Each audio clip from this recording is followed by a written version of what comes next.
My husband drained our joint account to fund his girlfriend's dreams. What he forgot was that I owned 51% of his precious startup. By morning, he'd be the one with nothing but regrets. The notification lit up my phone at 3:17 a.m. In the darkness of our bedroom, our half-empty bedroom since Daniel had been working late for the third week straight, the blue glow illuminated the ceiling as I fumbled to silence it. Balance alert. Account ending in 4872 below minimum threshold. I blinked, confused. That was impossible. Our joint savings account had contained just over $287,000 yesterday afternoon. Before we jump back in, tell us where you're tuning in from, and if this story touches you, make sure you're subscribed, because tomorrow I've saved something extra special for you.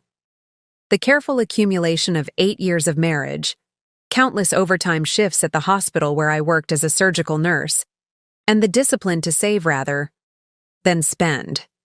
It was our safety net, our future home down payment, our someday fund. With suddenly trembling fingers, I opened the banking app. The balance stared back at me. $412.78, $287,000. Gone. For a moment, I couldn't breathe. The room seemed to spin around me as I sat up, clutching the phone so tightly my knuckles turned white. There had to be a mistake, a banking error, a glitch in the system. I scrolled through the recent transactions, and that's when I saw it. A single withdrawal, timestamped 11:42 p.m., transfer to account ending 9336. The account number wasn't familiar, but the authorization signature was Daniel Mercer. My husband of 8 years had emptied our joint savings without a word, without a warning, without my consent. Computer error, I whispered to myself, desperately seeking any explanation other than the one hammering at my consciousness. It has to be. With shaking hands, I called Daniel's cell. It went straight to voicemail, his cheerful greeting at odds with the ice forming in my stomach. I tried again, and again. Nothing. I opened our message thread and typed, "The bank says, our savings account is empty. Please call me immediately." The message showed as delivered, but the minutes ticked by with no response, no explanation, no denial. As the first pale rays of dawn crept through the blinds, painting stripes across our marital bed, the bed that had felt too large, too empty for weeks now, a strange calm began to settle over me. The panic receded, replaced by something harder, colder, more focused. I knew where Daniel was, or at least I knew who he was with. Her name was Vanessa Miller. She'd started as TechVault's new marketing director 4 months ago. Daniel's precious startup, his baby, the company he'd poured his heart and soul into for the past 3 years, had finally started gaining traction. They needed someone to elevate their brand, he'd said. Someone who understood the vision. What he hadn't said was that she would become his vision. That her glossy dark hair and MBA would become more important than the vows we'd exchanged on a sunlit beach in Maui, with the waves crashing behind us and promises of forever on our lips. I'd seen the signs but had chosen to ignore them. The Kai, late nights, the weekend emergency meetings, the sudden password changes on his laptop and phone, the way he angled his screen away when I entered the room, the scent of unfamiliar perfume that clung to his shirts, a scent that spoke of sandalwood and betrayal. It's just work stress, I told myself, even as something inside me recognized the lie. But this was undeniable. This was $287,000 worth of undeniable. I rose from the bed, a strange energy coursing through my veins. This wasn't just about an affair anymore. This was about theft, about violation, about the casual dismantling of our shared future by the one person who had promised to protect it. As I stood under the shower, letting the scalding water wash over me, my mind cleared. The shock crystallized into something sharper, more defined. The surgical nurse in me took over, assessing the damage, prioritizing the response, formulating a plan of action with clinical precision. Daniel had made a critical error, a potentially catastrophic oversight that his MIT-educated brain should have caught if it hadn't been clouded by whatever promises Vanessa had whispered in his ear. TechVault, his precious startup, wasn't solely his. It was ours. 3 years ago, when Daniel had first pitched his idea for a revolutionary cloud security platform, it had been my $150,000 inheritance from my grandmother that provided the seed funding. My parents had been appalled. "You're throwing away your security on his pipe dream." But I'd believed in him, in us, and I'd been smart enough, or perhaps just cautious enough, to insist on proper documentation. 51% ownership, in my name. A controlling interest that Daniel had laughingly agreed to, kissing me and saying, "It's just a formality, Ellie. This company is ours, just like everything else." Apparently, everything else had included Vanessa Miller. As I dried off and dressed with mechanical precision, dark jeans, crisp white button-down, the sleek blazer I reserved for parent-teacher conferences at my son Aiden's school, I opened my laptop and navigated to our financial portal. The one. Daniel thought I never checked because I wasn't interested in the business side of things. There it was. TechVault's latest valuation after their Series A funding, $8.4 million. And there, in black and white, Eleanor Mercer, majority shareholder, 51%. My phone chimed with an incoming message. "Daniel, finally. Ella, I can explain. We need to talk. It's not what you think." I stared at the message, a bitter laugh escaping my lips. Not what I think? What exactly did he imagine I was thinking? That he'd donated our life savings to orphaned puppies? Another message followed quickly. "The money is just temporarily moved. A short-term investment opportunity. I was going to tell you once it paid off." The lie was so transparent, so insulting to my intelligence, that something inside me hardened, even further. I had given this man 8 years of my life, had supported his dreams while putting my own advanced nursing degree on hold, had carried and raised our son while he chased his ambitions. And this was how he repaid that loyalty? With theft and lies? I typed back a single word. "Where?" The reply came quickly. "Meeting Vanessa for breakfast at Westlake Inn to discuss TechVault's rebranding. Please, Elle, let me explain before you do anything." Westlake Inn, the luxury boutique hotel on the edge of town. The one with the 700 per night suites and champagne service. The one where, apparently, rebranding discussions happened, over breakfast. I set down the phone and looked at my reflection in the bathroom mirror. The woman staring back at me wasn't the trusting, supportive Ellie who had cheerfully packed Daniel's lunches and listened to his startup woes. This woman had eyes like flint and a jaw set in determination. This woman knew exactly what needed to be done. I picked up the phone again, but instead of responding to Daniel, I scrolled through my contacts until I found the name I needed, Rebecca Caldwell. My college roommate, now one of the most ruthless corporate attorneys in the state. "Beck," I said when she answered, my voice steadier than I'd expected. "I need your help. Daniel emptied our accounts and is with another woman. And he's forgotten one very important detail about his company." Rebecca's voice was instantly alert, the sleep vanishing from it. "What detail, Ellie?" "I own 51% of it." The silence on the other end was brief, followed by a low whistle. Well, looks like Daniel's about to learn an expensive lesson in mathematics." I could hear the rustle of sheets, the sounds of her getting up. "Give me 30 minutes. Don't do anything until I get there. And Ellie?" "Yes?" "Don't respond to any more of his messages. Evidence matters." I ended the call and stared out the window at the peaceful suburban street below. Our neighbors were just beginning to stir. Mr. Garrison retrieving his newspaper, Mrs. Patterson walking her poodle.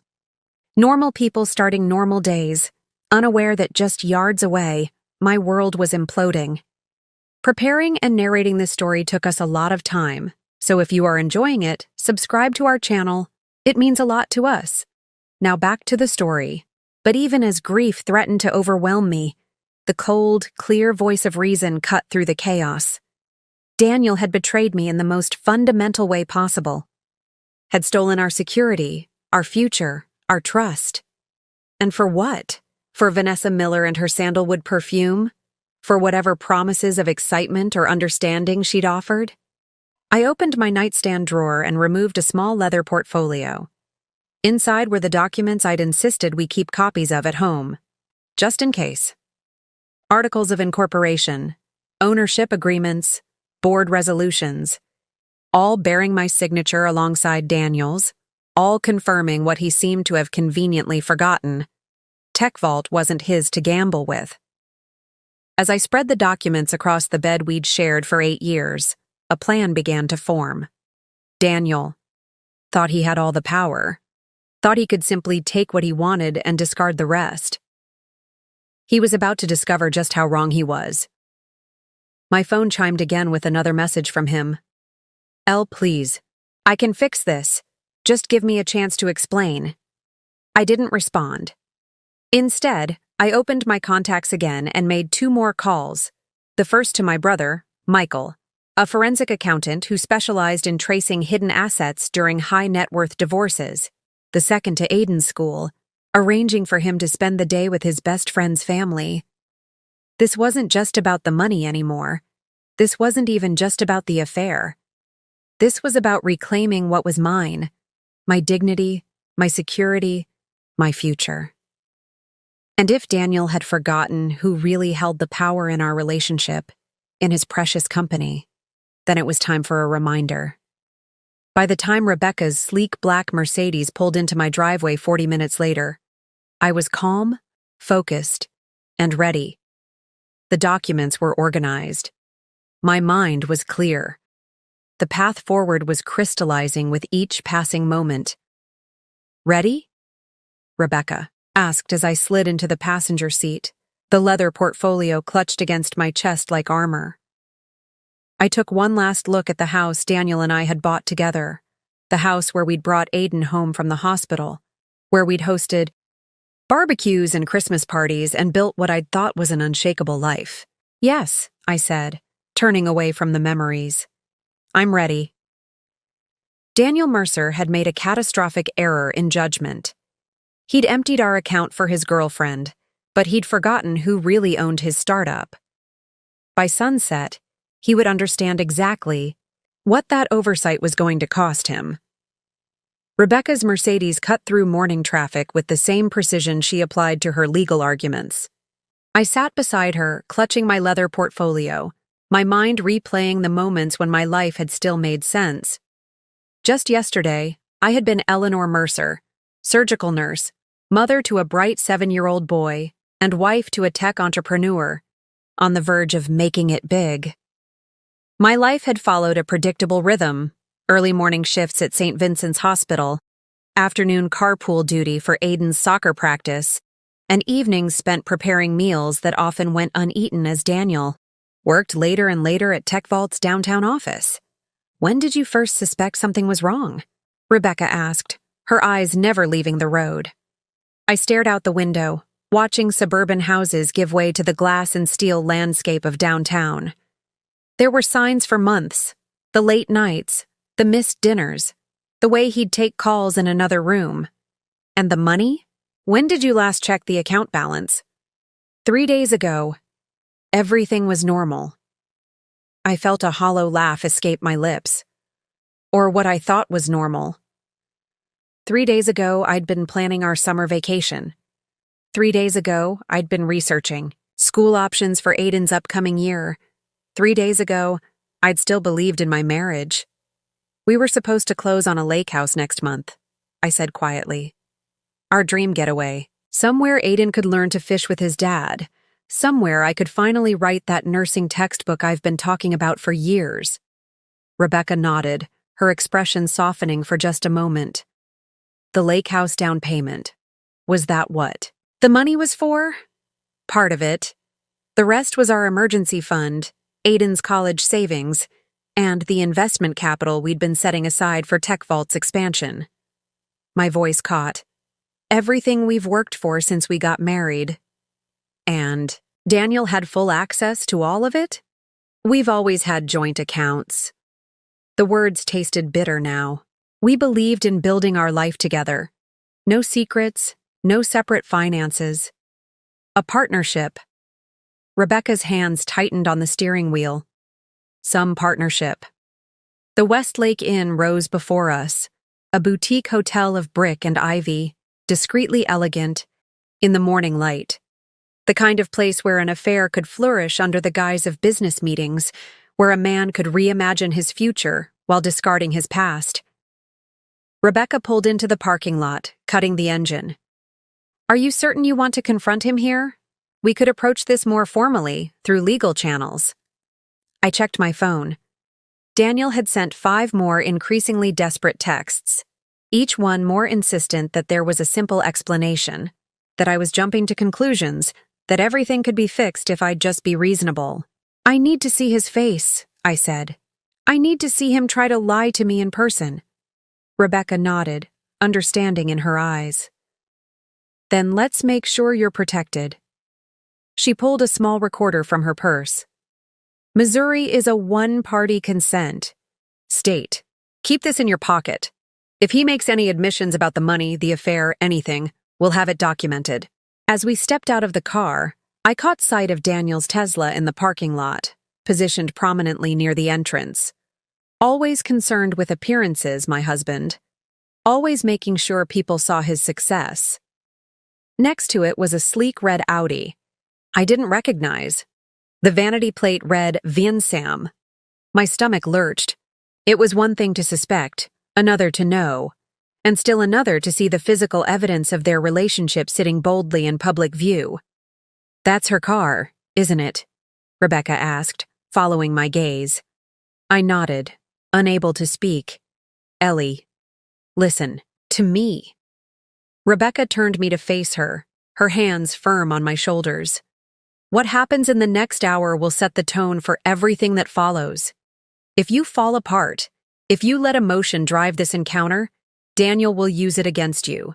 He'll paint you as irrational, unstable, vindictive. I'm none of those things. I know that. But men like Daniel, men who can justify stealing from their wives, abandoning their children, betraying their vows, they're remarkably skilled at rewriting the narrative, at making themselves the victims." Her eyes hardened. "Don't give him that opportunity." I took a deep breath, feeling the weight of the recorder in my pocket. "I won't." We walked through the ornate lobby, with its marble floors and crystal chandeliers. The hotel restaurant, Westlake Bistro, sprawled before us, white linen tablecloths, fresh flowers at each table, floor-to-ceiling windows overlooking a manicured garden. It was half empty at this hour, making it easy to spot them. Daniel and Vanessa sat at a corner table, heads bent close together over what looked like marketing materials. His hand rested on hers, casually, intimately, as though it belonged there. As though 8 years of marriage had never happened. Even from a distance, I could see she was beautiful. Younger than me, with a polished, curated look that spoke of time and money invested in self-presentation. Her dark hair fell in glossy waves around a heart-shaped face. Her suit, cream-colored and impeccably tailored, probably cost more than I made in a week. Daniel looked happy, animated, engaged in a way he hadn't been with me for months. The sight of it was like a physical blow. "Stay focused," Rebecca murmured beside me. "Remember why we're here." I straightened my shoulders and walked toward their table, each step reshaping me. By the time Daniel looked up and saw me approaching, the shock registering on his face, I was no longer just Ellie, the supportive wife. I was Eleanor Mercer, majority shareholder of Tech Vault Security Solutions, and I had come to claim what was mine. "Ellie!" Daniel stood abruptly, knocking his water glass over. It spilled across the pristine tablecloth, soaking the marketing documents. "What What are you doing here? Hello, Daniel. My voice was calm, steadier than I'd expected. I turned to the woman beside him, whose perfectly glossed lips had parted in surprise. You must be Vanessa Miller. I'm Eleanor Mercer, Daniel's wife. The color drained from Daniel's face. Ellie, this isn't what it looks like. I finished for him. It rarely is it? Just like our empty savings account isn't what it looks like. Just like the hotel room you undoubtedly shared last night isn't what it looks like. Vanessa's eyes widened, darting between us. She began gathering the wet documents, her manicured hands trembling slightly. Daniel, perhaps I should go. No, I said, my voice cutting through the awkward tension. Please stay, Ms. Miller. This concerns you too, considering you're apparently the beneficiary of my family's savings. Daniel stepped toward me, lowering his voice. Ellie, please. Not here. We can discuss this at home. We don't have a home. Anymore, Daniel. What we had was a marriage built on trust, and you've destroyed that. I gestured to Rebecca, who stood slightly behind me. This is Rebecca Caldwell, my attorney. You might remember her from our wedding. She was a bridesmaid. Daniel's face paled further as recognition dawned. Becky? Look, this is all a misunderstanding. It's Rebecca, she corrected coolly. And I think the only misunderstanding here is yours, Daniel. Specifically about the legal and financial consequences of what you've done. A waiter approached, sensing the tension. Is everything all right here? No, I said simply. But it will be. Could we have some privacy, please? The waiter nodded and retreated. Around us, the few other diners pretended not to watch, but their attention was palpable. Daniel glanced around nervously, then gestured to the empty chair. Sit down, Ellie. Please, let's talk like adults. I remained standing. Where is our money, Daniel? He swallowed hard. I told you, it's a temporary investment. In what? In whom? I nodded toward Vanessa, who had the grace to look uncomfortable. Is she the investment? Is that what our son's college fund paid for? What our future was sacrificed for? Don't bring Aiden into this, Daniel hissed. You brought him into this the moment you decided your desires were more important than his. Security. I placed my leather portfolio on the table and removed the top document, a bank statement showing the massive withdrawal. $287,000. Gone. Without discussion. Without my consent. Vanessa's eyes widened as she saw the figure. She turned to Daniel, alarm evident in her expression. Daniel, you told me, Vanessa, not now. He cut her off sharply. Interesting. So there were already cracks in paradise. She hadn't known where the money came from. I want it back, I said simply. All of it. By the end of business. Today. Daniel laughed, though there was no humor in it. Or what, Ellie? You'll tell my mother? File for divorce? This isn't like you. You're making a scene over a temporary financial decision. Theft, Rebecca interjected calmly. The legal term for taking someone else's money without permission is theft. Or in this case, since you were in a position of trust with joint access, it could be classified as embezzlement. The smugness drained from Daniel's face. That's ridiculous. We're married. It's our money. Missouri law disagrees, Rebecca said, removing another document from her briefcase. Particularly when one spouse empties a joint account without consent and transfers the funds to a third party. She nodded toward Vanessa, whose face had gone from uncomfortable to alarmed. No one transferred money to me, Vanessa said quickly.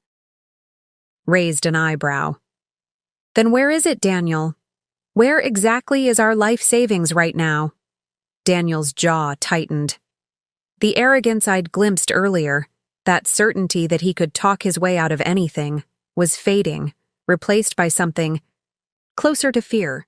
It's in a new business account, he finally admitted. For Vision Tech Marketing, Vanessa's new agency. She's going to handle TechVault's rebranding and expansion. It's a strategic investment in our future. Our future, I repeated. The words hollow. And when exactly did our future stop including me? Something flickered in his eyes. Guilt, perhaps, or merely annoyance at being caught. Ellie, you've never cared about the business. You've always been focused on your nursing, on... Aiden, I made a decision for TechVault's benefit. Without consulting the majority shareholder? That seems like an interesting approach to corporate governance. I removed the final document from my portfolio, the ownership agreement with my 51% stake highlighted in yellow. You seem to have forgotten something rather important, Daniel, as... He stared at the document. I saw the moment realization dawned. The moment he remembered that in his rush to secure funding 3 years ago, he had signed over controlling interest to me in exchange for my inheritance. That was just a formality, he said weakly. We agreed. We agreed on a lot of things, Daniel. Fidelity, honesty, partnership. I let the words hang in the air before continuing. Things change. The silence that followed felt endless. Around us, the restaurant's ambient noise, quiet conversations, the clink of silverware, soft background music, seemed to fade away, leaving only the three of us suspended in a moment of terrible clarity. Daniel stared at the ownership document, his face cycling through expressions like a slot machine: disbelief, anger, fear, calculation. Vanessa glanced between us, the perfect composure of her makeup and clothing at odds with the growing panic in her eyes. You wouldn't, Daniel finally said, his voice low. TechVault is my life's work, my vision. You've never even been interested in what we do. And yet, I replied, I own 51%. Something shifted in his expression then. A hardening, a retreat behind walls I hadn't known existed between us. The man looking at me now wasn't the Daniel who had proposed on one knee in Central Park, or the one who had wept when he first held Aiden. This was a stranger calculating odds, assessing vulnerabilities, looking for escape routes. Let's discuss this privately, he said, rising from his chair. Vanessa, I'll call you later. Vanessa gathered her belongings with trembling hands. Daniel, what is happening? You told me the money was from your private investments. It was. He cut her off sharply. Ellie is just upset and lashing out. I'll handle this. I turned to Vanessa, really seeing her now. Not just the glossy exterior, but the fear beneath it. Maybe she wasn't the villain I'd imagined. Maybe she was just another person Daniel had manipulated, had lied to. The money Daniel gave you came from our joint savings account, I said quietly. Money we've been saving for 8 years, for our son's education, for our retirement, for our future. Her perfectly mascaraed eyes widened. I didn't, he said. She turned to Daniel, horror dawning on her face. You said it was your investment portfolio. You said your wife knew all about our plans. Daniel's jaw tightened. Not here, Vanessa. We'll discuss this later. Later. Her voice rose slightly. Daniel, you told me your marriage was essentially over, that she'd agreed to an amicable separation once TechVault went public. You said, she didn't want any part of the business side of things. Vanessa! Daniel's sharp tone cut through her rising panic. I felt something shift inside me. Not just anger at Daniel, but a strange, unexpected pity for this woman. She'd been played too. Differently, perhaps, but just as thoroughly. I never agreed to any separation, I said, my voice steadier than I felt. This is the first I'm hearing of it. As for the business side of things, I may have let Daniel take the lead, but that doesn't mean I wasn't paying attention. I gestured to the documents on the table. Clearly, Vanessa's perfect composure crumbled. She grabbed her designer handbag and stood abruptly. I can't be part of this. Whatever this is, I didn't sign up for it. Vanessa, wait. Daniel reached for her arm, but she pulled away. Don't contact me until this is resolved. Her eyes, now bright with unshed tears, darted to me. I swear I didn't know about the money, or that things weren't as he described. Before Daniel could respond, she turned and walked swiftly toward the exit, her high heels clicking sharply on the marble floor. The sound echoed in the suddenly quiet restaurant, punctuating her departure like exclamation points.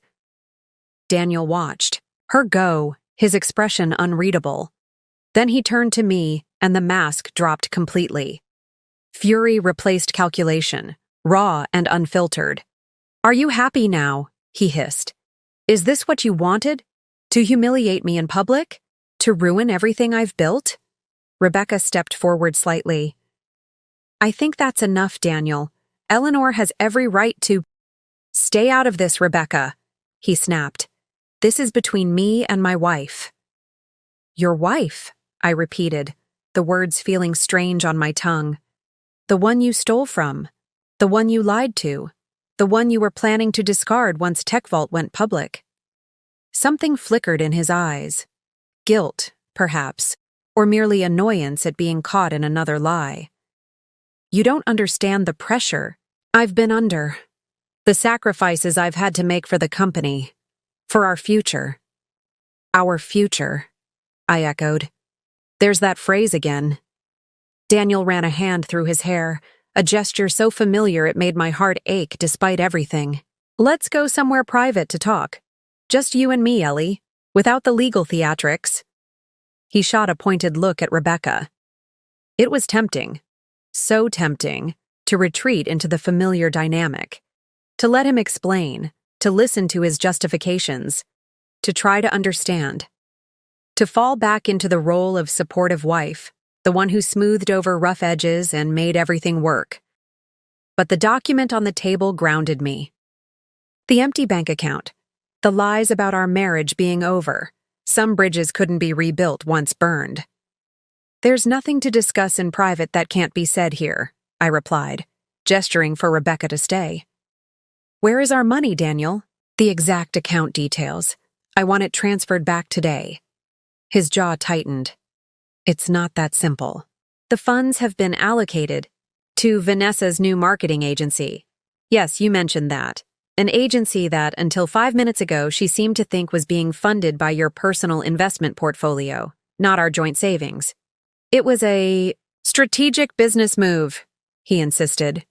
Vision Tech is going to handle TechVault's expansion. The return on investment will be— How much of our money is left? I cut in. He hesitated. What do you mean? How much of the $287,000 is still in? Vision Tech's account? How much has already been spent? The silence that followed told me everything. It's gone, I said flatly. All of it. In 3 days. Daniel shifted uncomfortably. Not gone, invested. In office space, equipment, staffing. Vision Tech is going to transform TechVault's market presence. We're on the verge of something huge, Ellie. The casual we struck me like a physical blow. In his mind, he and Vanessa were now the we. I had been replaced, not just in his heart, but in his vision of the future. For the first time since the bank notification had woken me at 3:17 a.m., I felt tears threaten. The full weight of what had happened, what was still happening, crashed over me. 8 years of marriage, a child together, countless shared dreams and sacrifices and struggles. All of it meant nothing compared to whatever future Daniel had imagined with Vanessa. I blinked hard, refusing to let him see me cry. TechVault's board of directors will be very interested to hear about this unauthorized diversion of company resources, he scoffed. What board? It's just you and me and my college roommate Trevor, who owns 5%, and Trevor will back me on this. He always does. Actually, Rebecca interjected smoothly, as majority shareholder, Eleanor has the authority to reconstitute the board as she sees fit. Corporate Bylaws, Section 4.3. She tapped another document in her briefcase. I took the liberty of reviewing them this morning. Daniel's face paled. You can't be serious. Tech Vault is mine. It's always been mine. You've never even attended a board meeting. That's about to change, I said, my voice surprisingly steady, despite the storm of emotions swirling inside me. For a moment, I saw genuine fear in his eyes. Not just for the company, but perhaps, for the first time, fear of me, of what I might do with the power he'd forgotten I possessed. Ellie, he said, his tone shifting to something softer, almost pleading. Think about what you're doing. Think about Aiden, about our family. The mention of our son's name was like a knife to my heart. How dare he invoke Aiden now, after everything? I am thinking about Aiden, I said quietly. About the father who stole his college fund to impress his girlfriend. About the example you're setting for our son. Daniel flinched as if I'd slapped him. That's not fair. I love Aiden. I would never hurt him. But you have. The tears I'd been fighting finally spilled over, tracing hot paths down my cheeks. You've hurt all of us. And there it was. The raw, wounded heart of it. Beyond the money, beyond the betrayal, beyond the lies. He had taken our family, the precious, imperfect, beautiful thing we'd built together, and shattered it for something shiny and new. In that moment of vulnerability, with tears streaming unchecked down my face, I saw something shift in Daniel's expression. A softening, a flash of the man I'd married. He reached across the table, his fingers brushing mine. Ellie, please. We can fix this. All of it. I made a terrible mistake. I pulled my hand away. Which mistake, Daniel? Emptying our accounts? Lying about our marriage being over? Planning to push me out once the company went public?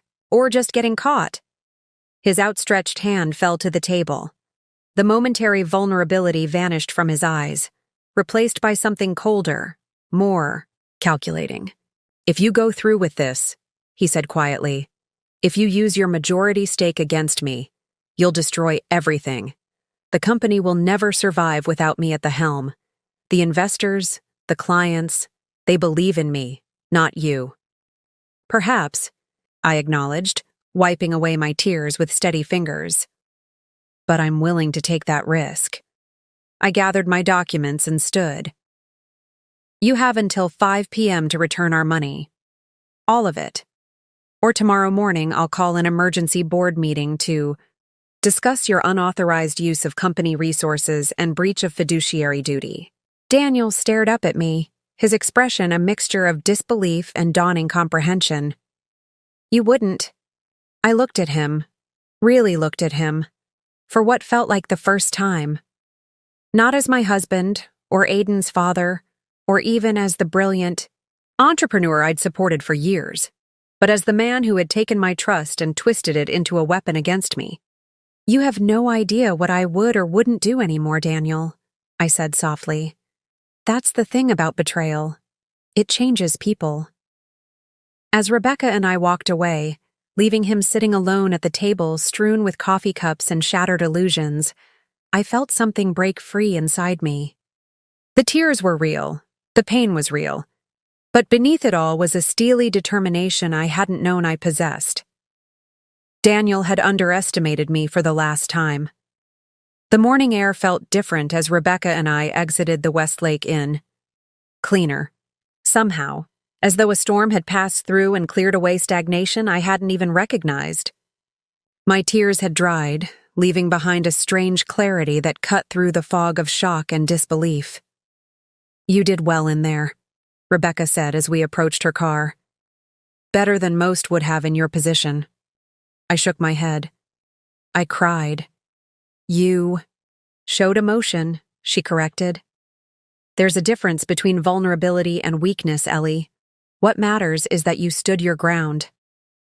As we drove away from the hotel, I watched it recede in the side mirror, the elegant brick facade growing, smaller, housing the moment my marriage had officially shattered. Not in the early hours when I'd discovered the empty account, not in the weeks of suspicion before that, but in those final moments when Daniel had revealed the calculation behind his actions. The cold assessment that I was an obstacle to be managed, rather than a partner to be respected. "What happens now?"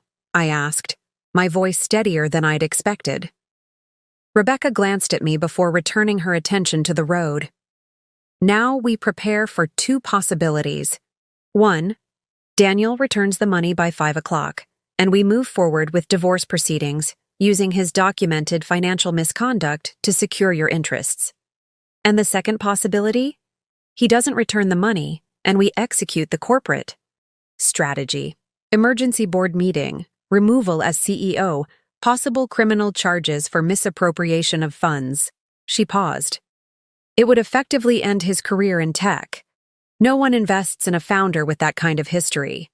The weight of that power, the ability to dismantle everything Daniel had built, settled uncomfortably on my shoulders. I had supported his dreams for so long, had believed in Tech Vault's mission, even when investors had scoffed at his initial pitches. The idea of being the instrument of its destruction felt wrong somehow, despite everything. "There must be a middle path," I said. "One that holds him accountable without destroying the company." Rebecca nodded thoughtfully. "There could be. But first, we need to secure your financial position and protect Aiden's future. Everything else is negotiable." As we pulled into the driveway of my brother Michael's home, I was struck by how ordinary the day appeared. The neighborhood was quiet, with only the occasional dog walker or delivery person disturbing the suburban tranquility. Inside these houses, people were living their normal lives, unaware that just a few doors down, mine had imploded. Michael was waiting on the porch, his expression grim. At 38, my older brother had always been my protector, from playground bullies to my first heartbreak. The forensic accountant in him might be what I needed professionally, but it was the brother in him I craved emotionally. "I got your message," he said, pulling me into a tight hug as soon as I stepped from the car. "Tell me what that bastard did." Inside, over strong coffee and the comfort of his familiar kitchen, I relayed the morning's events, while Michael listened intently, his accountant's mind clearly tracking the financial implications, even as his eyes flashed with brotherly outrage. "The money's gone, isn't it?" he finally said. "Not just transferred, spent." I nodded. Daniel admitted as much. Office space, equipment, staffing for Vanessa's new agency. In 3 days? Michael looked, skeptical. "That's not how business expenses work, especially for a new startup. Something doesn't add up." Rebecca set down her coffee mug. "What are you thinking, Michael?" "I'm thinking we need to follow the money." He stood, moving to his home office, and returning with his laptop. "No one legitimately spends that amount that quickly. Either the funds are still sitting in accounts somewhere, or what?" I prompted when he trailed off. "Or there's something else going on." His fingers flew across the keyboard. "Ellie, what's the name of Vanessa's new company again?" "Vision Tech. Marketing," I supplied. "Daniel said it was formed to handle Tech Vault's expansion." Michael's brow furrowed as he typed. "Established 3 months ago, according to the Secretary of State's business registry. Not 3 days ago. 3 months ago." The implication hit me like a physical blow. Daniel's been planning this for months? "It gets better," Michael continued, his expression darkening. "The registered agent isn't Vanessa Miller. It's Daniel Mercer." Rebecca leaned forward. "He created her company?" "He created a shell company," Michael corrected, "with himself as the controlling interest. Vanessa Miller is listed as CEO, but the ownership structure—" He turned the laptop so we could see the documents he'd pulled up. "Daniel Mercer controls 80% of Vision Tech marketing." The pieces clicked into place with sickening clarity. "He hasn't just been having an affair," I said slowly. "He's been setting up a parallel business structure, one that he controls completely. One that he funded with your joint savings," Rebecca added, her legal mind clearly racing. "But why?" TechVault is on the verge of a major valuation increase with the Series A funding. Why risk everything now? Michael scrolled through more documents. Because of the funding structure, the new investors would dilute his ownership percentage. But if TechVault has an exclusive marketing contract with Vision Tech, then he still controls the revenue stream, Rebecca finished, through the marketing agency. Which he funded with our money, I added, the full scope of his betrayal becoming clear. Money I helped earn.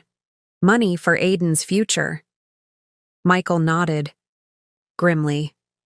And I'd bet my license that there's a sweetheart deal in place. TechVault paying well above market rate to Vision Tech for services rendered. It's a classic value extraction strategy. The clinical term for what was essentially theft made me feel strangely detached, as though we were discussing a case study rather than my life. But beneath that professional veneer, a slow-burning anger was building. So that's what this has all been about, I said quietly.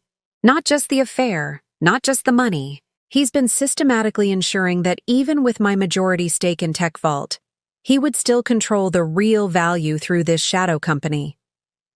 And Vanessa Miller might not even know the full extent of it, Rebecca mused.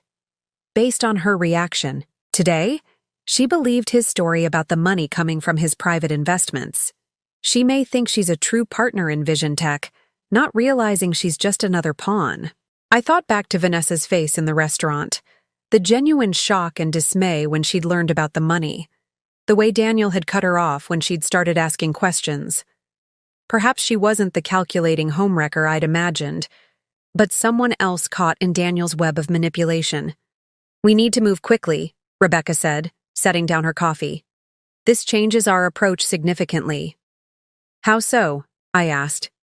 Daniel's not just taken your joint savings. He's actively attempting to undermine TechVault's value structure.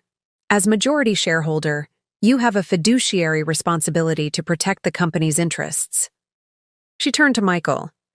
We need a complete forensic analysis of both companies. Bank records, contracts, communications, anything that establishes the connection. Michael was already typing. I'll have to call in some favors, but I can get started. Immediately. And I need to pick up Aiden from his friend's house, I said, suddenly remembering my son with a pang of guilt. In the whirlwind of the morning's revelations, I'd pushed thoughts of him aside. He needs to know something's wrong, even if I don't tell him everything yet. Rebecca squeezed my arm gently. That's wise. Children sense tension even when we try to shield them. Better a simplified truth than an elaborate fiction. As I rose to leave, my phone chimed with an incoming message. Daniel, we need to talk. Alone, no lawyers, no brother, no drama, just you and me. I can explain everything. Meet me at Riverside Park at 3. I'll have the money. I showed the message to Rebecca and Michael, who exchanged skeptical glances. It's a manipulation tactic, Rebecca said immediately. He wants to get you alone, away from your support system, where he can employ the emotional leverage he's refined over 8 years of marriage. But if he really does have the money? I began. If he has the money, he can wire it to the account he took it from. Michael countered firmly. No need for a secluded meeting in the park. They were right, of course. The Daniel I'd believed in, trusted, loved, no longer existed. Perhaps he never had. In his place was a stranger who had carefully calculated every move, every lie, every manipulation to get what he wanted at my expense. I'm not going, I decided, silencing the phone. If he wants to return the money, he knows how to do it. No meetings, no explanations, no second chances. The words felt strange in my mouth, foreign yet liberating. For years I had been the understanding one, the forgiving one, the one who listened to explanations and gave second chances. But that version of me had vanished somewhere between the 3:17 a.m. bank alert and the discovery of Daniel's elaborate betrayal. In her place stood someone new, someone who was still taking shape, still discovering her own boundaries and power. Someone who would protect what mattered. Aiden, my financial security, my dignity. Someone Daniel had never expected me to become. Aiden's laughter drifted from the backyard, where he was kicking a soccer ball with Michael's son, Jake. The sight of him, so innocent, so unaware of how dramatically his life was about to change, made my heart constrict painfully in my chest. How do I tell him? I asked, watching through the kitchen window as the boys executed an elaborate victory dance after a successful goal. How do I explain that his father— I couldn't finish the sentence. The words stuck in my throat, heavy with implications I wasn't ready to voice aloud. You don't have to tell him everything at once, Michael said gently, standing beside me. Kids are resilient, Ellie. More than we give them credit for. Rebecca nodded from her position at the dining table, where she'd spent the last hour making calls and drafting documents. The important thing is to be honest without burdening him with adult problems. He needs to know his world is changing, but also that he's still secure within it. Easier said than done, I thought, watching my 7-year-old son, with Daniel's eyes and my stubborn chin, playing as though the foundations of his life weren't crumbling beneath him. As I struggled to find the right approach, my mind drifted back to the beginning, to how Daniel and I had started, and how we'd ended up here. Perhaps understanding the full context would help me explain it, not just to Aiden, but to myself. Daniel and I had met in my final year of nursing school when he came into the emergency room where I was doing my clinical rotation. He'd been coding for a hackathon for 36 hours straight and had collapsed from exhaustion and dehydration. I was the nursing student assigned to monitor him after the doctor ordered IV fluids and mandatory rest. You have the most beautiful eyes I've ever seen, he'd said groggily as the fluids began to restore him. Like the ocean at dawn. I'd rolled those apparently remarkable eyes, accustomed to patients' medication-induced compliments. You should see them when I've had more than 2 hours of sleep. Instead of being deterred, he'd grinned. That lopsided, slightly mischievous smile that would eventually wear down my professional boundaries. I'd like that very much. He'd asked for my number before being discharged. I'd declined, citing ethical guidelines about provider-patient relationships. He'd nodded, apparently accepting my refusal with good grace. The next day, he'd returned to the ER waiting room with coffee. Not as a patient this time, so those ethical guidelines don't apply anymore, right? His persistence had been charming rather than creepy, his intelligence evident in the way he'd found a legitimate workaround to my objection. I'd accepted the coffee, and 2 years later, I'd accepted his proposal beneath the twinkling lights of New York City's Christmas decorations. We'd been happy, genuinely happy, for most of our marriage. Daniel's first startup had failed spectacularly, burning through his savings and a small investment from his parents. His second had been acquired for just enough to pay off the debts from the first. Tech Vault was his third attempt, and from the beginning, it had shown more promise than the others. The idea had come to him after a major cloud security breach made headlines. He'd spent weeks researching existing security protocols, identifying vulnerabilities that no one else seemed to be addressing. His excitement had been contagious as he'd explained his vision for a more robust, adaptive security system. This is it, Ellie, he'd said, his eyes bright with conviction. This is the one that changes everything. I'd believed him. More than that, I'd believed in him. When he'd asked for my inheritance, $150,000 from my grandmother, money I'd been saving, for a down payment on our dream home, I'd hesitated only briefly. What if it fails, like the others? I'd asked. It won't, he'd promised. But if you're concerned, we can structure it so you have controlling interest, 51% ownership. It's just a formality. The company will be ours, just like everything else in our lives. That promise of shared dreams, shared risks, shared rewards had convinced me. I'd agreed, and we'd signed the paperwork making me the majority shareholder, a detail that had seemed insignificant at the time. After all, we were partners in everything. The legal structure was just that. A structure, not a reflection of our marriage. For the first year, TechVault had struggled like any new startup. Daniel worked endless hours, coming home exhausted but excited about small victories, a successful demo, a positive meeting with a potential client, incremental improvements to the security protocols. I'd supported him in every way I could, taking extra shifts at the hospital to ensure our household expenses were covered, listening to his technical challenges even when I understood only half of what he was saying, believing wholeheartedly in his vision.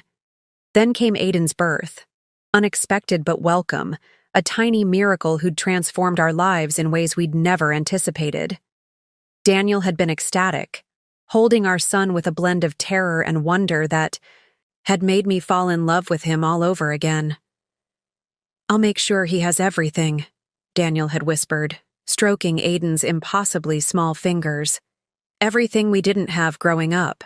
Security, opportunities, a legacy. For a while, he'd been the father I'd always believed he would be, present despite his work demands, engaged with every milestone, determined to balance his entrepreneurial ambitions with his family responsibilities. The change had been gradual, almost imperceptible at first. More late nights at the office, more weekend emergencies that required his immediate attention. More distraction when he was physically present, his mind clearly elsewhere even as he went through the motions of family life. I'd attributed it to TechVault's growing success. The company had secured its first major client, then another, then another.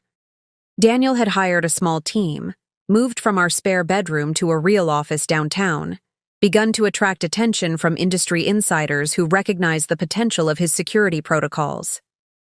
"It's just temporary," he'd assured me when I'd expressed concern about his absences. "Once we secure the Series A funding, things will settle down.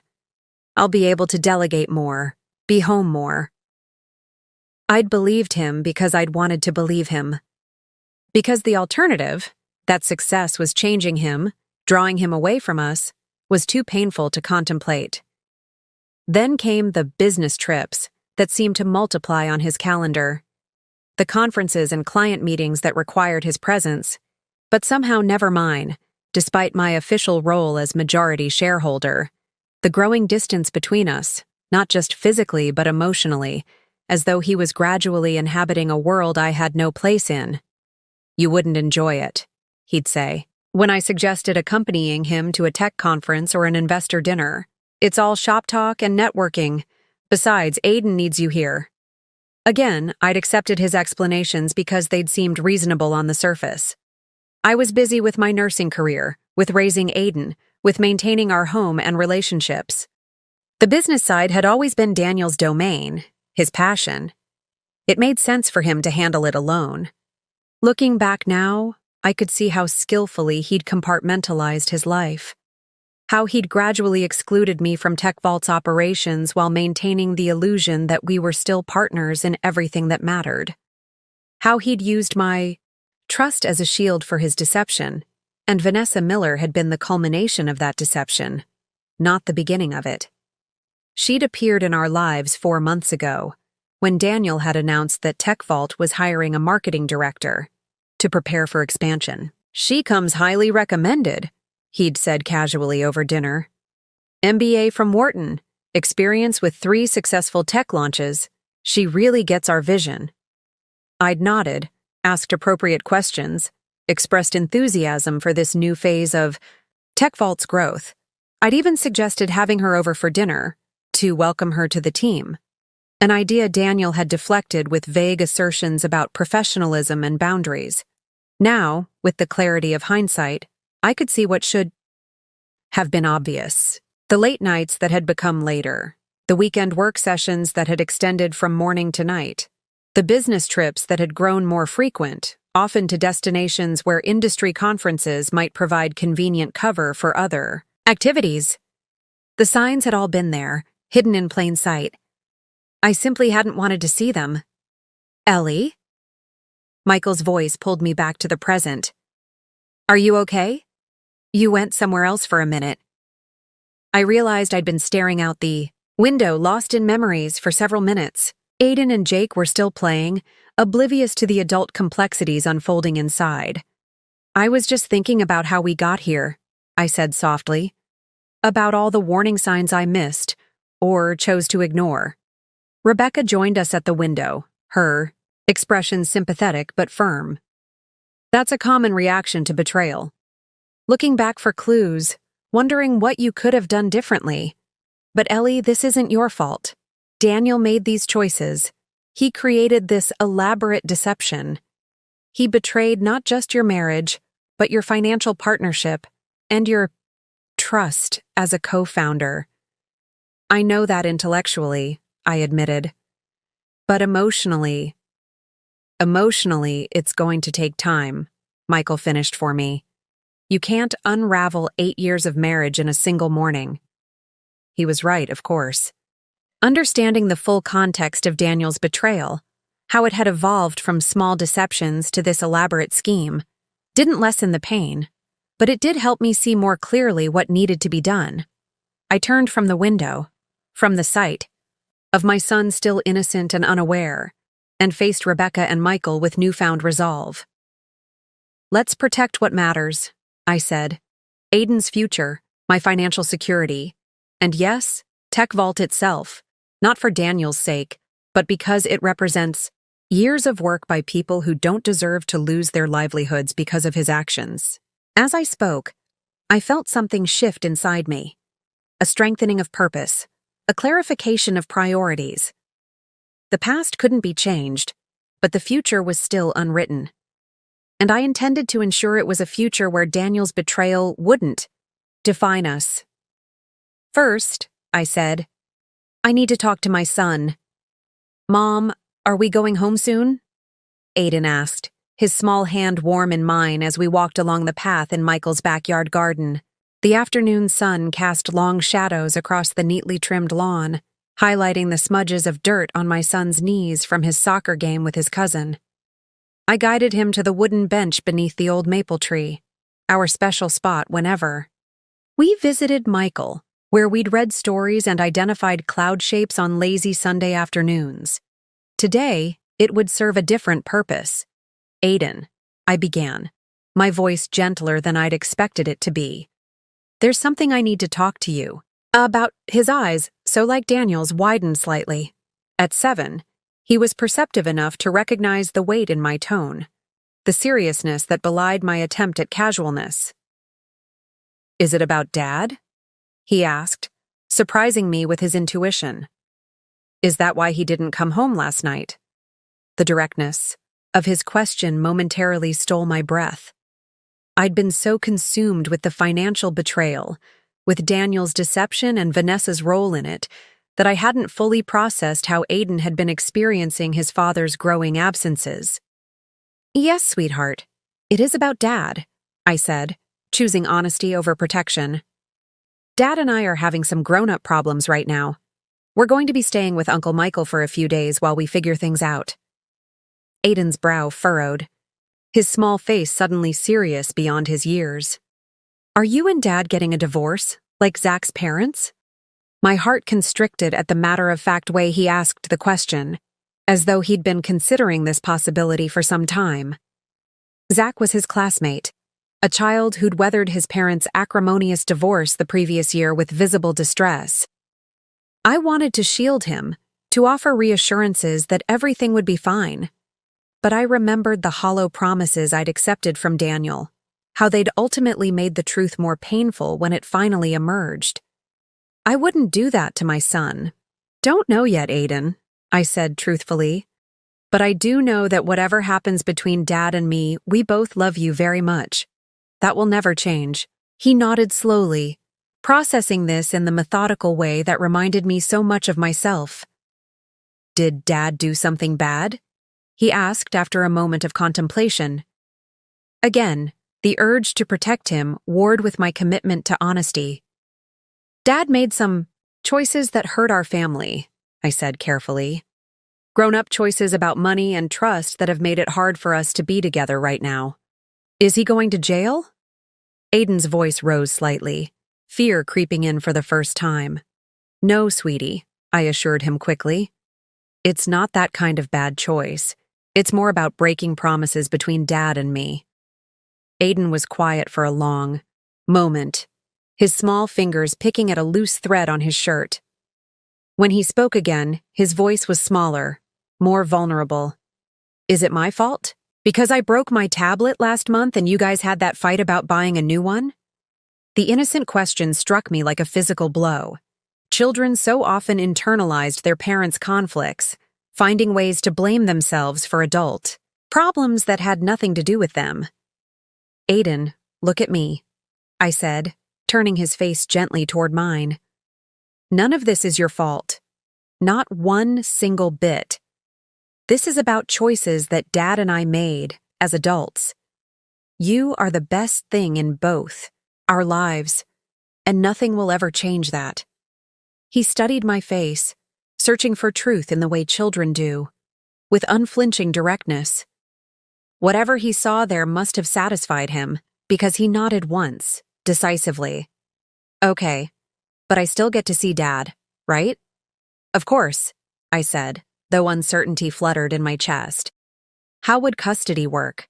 How would co-parenting function after such a profound betrayal? Questions for another day. "Dad loves you, and you'll definitely still see him." Aiden leaned against me, his small body warm against my side. "I'm sad," he said simply, "but I'm okay if you're okay, Mom." The uncomplicated compassion in his statement brought tears to my eyes. My 7-year-old son, concerned for my well-being even as his own world shifted beneath him. I hugged him tightly, inhaling the familiar scent of his shampoo and the lingering outdoorsy smell of his play with Jake. "We're going to be okay," I promised, and for the first time since the 3:17 a.m. bank notification, I truly believed it. Not because I knew what the future held, but because I knew who would be facing it with me. This remarkable, resilient little person who somehow understood that we would navigate this storm together. As Aiden ran back to Jake, eager to resume their game now that our serious conversation had concluded, I remained on the bench watching him go. Something fundamental had shifted inside me during our conversation. A crystallization of purpose, a clarification of priorities. For weeks I had been trying to understand what had gone wrong in my marriage, what signs I had missed, what I could have done differently. I'd been looking backward, seeking explanations for Daniel's betrayal in our shared history. But sitting there, watching my son's resilience in action, I realized I'd been asking the wrong questions. The past couldn't be changed. Daniel's choices were his own, motivated by factors I might never fully understand. What mattered now wasn't why it had happened, but what I would do next, and what I would do next needed to be guided by one principle: creating the most stable, secure future possible for Aiden and myself. That meant no rash decisions driven by hurt or revenge, no sacrificing long-term security for short-term satisfaction, no destroying what could be salvaged simply because parts were irreparably broken. I pulled out my phone, ignoring the 7 missed calls from Daniel, and opened my calendar app. There, neatly scheduled for the following morning, was a reminder. Tech Vault Board Meeting, Quarterly Update. The quarterly board meeting that Daniel had tried to persuade me to skip, citing my busy schedule at the hospital and the routine nature of the updates. The meeting I'd agreed to miss because I trusted him to represent our shared interests. "Not this time," I murmured, pressing the attending button.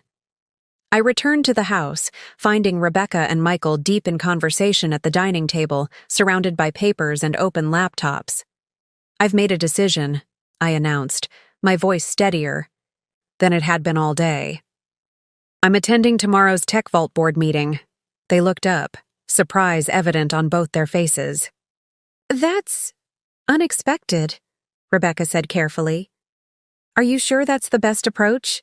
It might be more strategic to call an emergency meeting after we've gathered more evidence." I shook my head. The quarterly meeting is already on the books. All the board members will be there, including Trevor Barnes with his 5%. So will the key investors. It's the perfect opportunity to address what's happened without appearing reactionary. Michael looked skeptical. Daniel will be prepared. To control the narrative? He's had months to lay groundwork for whatever he's planning. Yes, he has, I agreed. But he's been preparing to manage the Eleanor Mercer he's known for 8 years. The supportive wife who trusted him implicitly, who lacked confidence in business settings, who deferred to his expertise in all things tech vault. I straightened my shoulders. That woman no longer exists.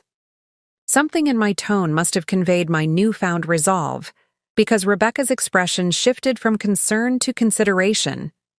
It could work, she said thoughtfully, especially if we spend tonight preparing thoroughly. The element of surprise is powerful. Daniel won't expect you to show up, let alone to challenge him. We'll need to be strategic, Michael cautioned. If Daniel hasn't returned the money by the 5 o'clock deadline, we should be prepared to present evidence of the financial misappropriation.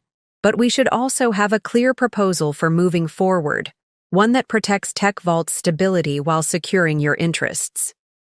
I agree, I said, joining them at the table. This isn't about destroying Daniel or Tech Vault.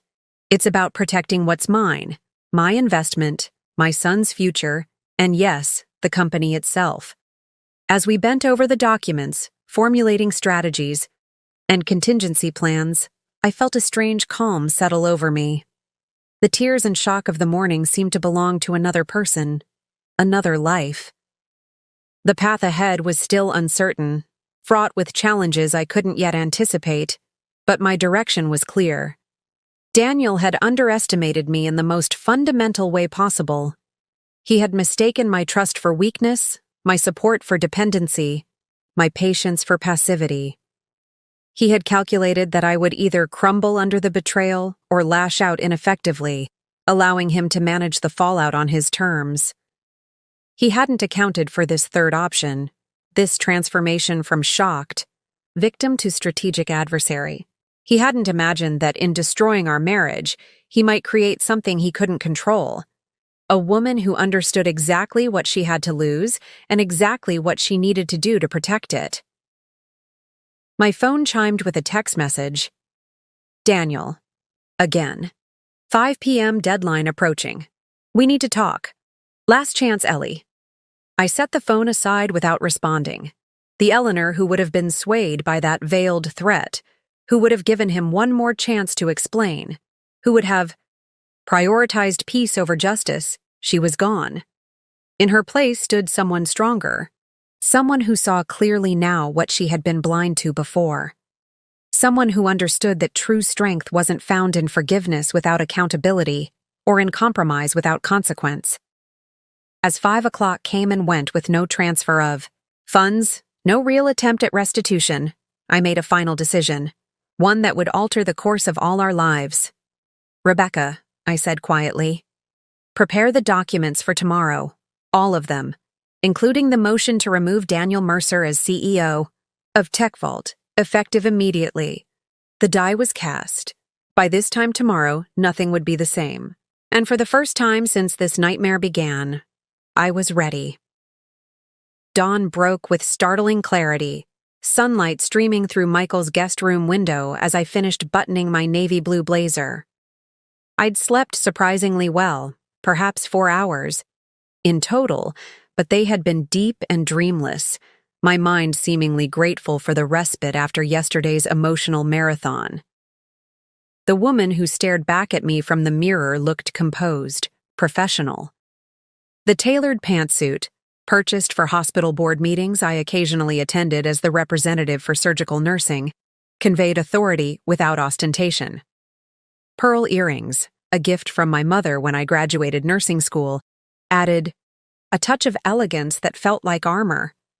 This wasn't the Daniel's wife version of Eleanor Mercer. This was board member Mercer, majority shareholder Mercer, mother protecting her son's future Mercer. A soft knock at the door interrupted my assessment. Coffee, Michael said, entering with a steaming mug. Strong enough to strip paint.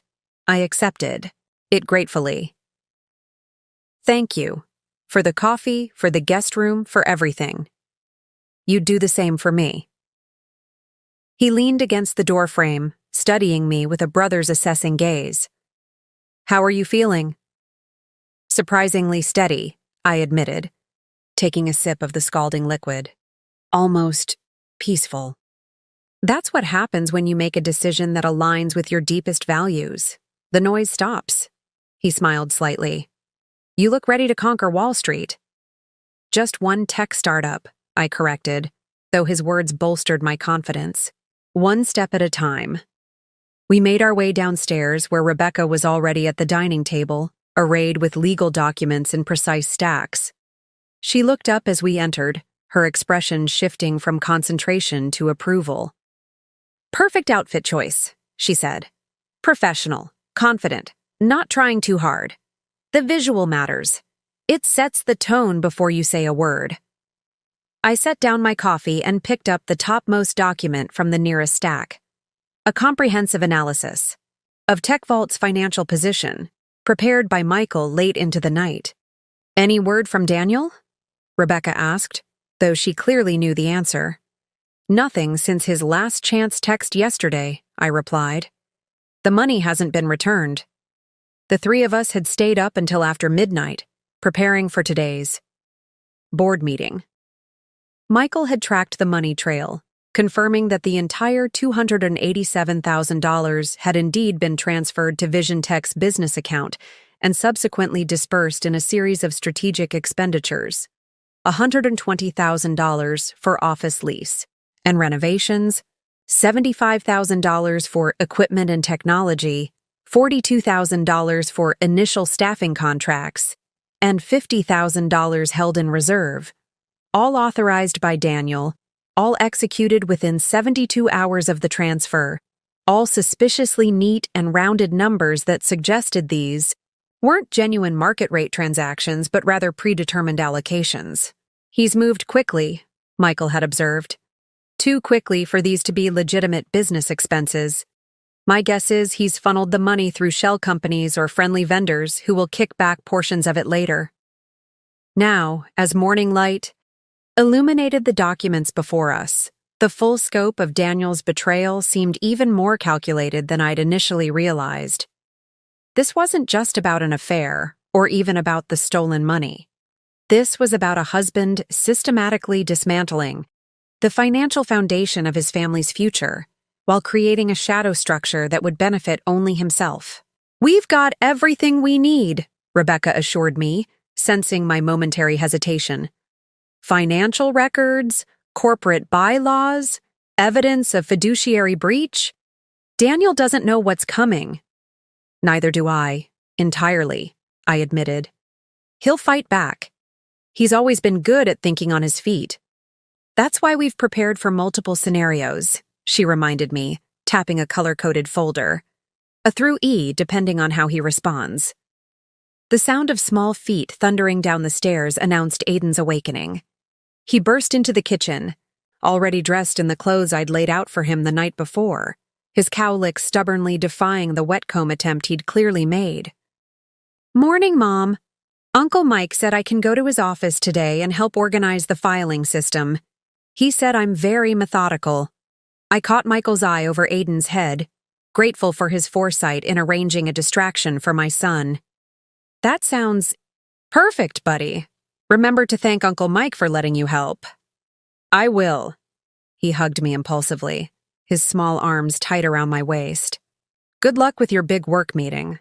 Dad texted me this morning and said to tell you he loves us both and everything will be okay. My stomach clenched. Daniel had contacted Aiden directly? I kept my expression neutral despite the surge of anger. Oh? When did Dad text you? Really early. I was already awake because Jake snores. He pulled back, looking up at me earnestly. Is it okay that I texted him back? I just said I love him too. Of course it's okay, I assured him, smoothing down his unruly hair. You can always tell Dad. You love him. As Aiden bounded off to find Jake, I exchanged glances with Rebecca and Michael. He's trying to establish a narrative, Rebecca said quietly. Using Aiden as a conduit to soften your position. And gathering evidence that he's being a concerned father, Michael added, in case this moves toward custody discussions. The manipulation was so transparent it should have angered me. But instead, it clarified something I'd been struggling to articulate. Looking at the documents spread before us, the evidence of financial misconduct, the legal strategies for corporate restructuring, the divorce considerations, I suddenly understood what had been bothering me about our approach. We're reacting, I said slowly. Everything we've prepared is a response to what Daniel has already done. We're playing defense. Rebecca raised an eyebrow. We're building a case based on his misconduct. That's how the legal system works. I know, but I searched for the words to express the shift occurring within me. What if instead of just responding to Daniel's actions, we articulate a vision for what comes next? Not just removing him as CEO, but reshaping TechVault into something stronger? Michael leaned forward, intrigued. What are you thinking? I pulled a blank sheet of paper toward me, uncapping a pen. TechVault has a solid technical foundation. Daniel's security protocols are genuinely innovative. That's why the investors came on board.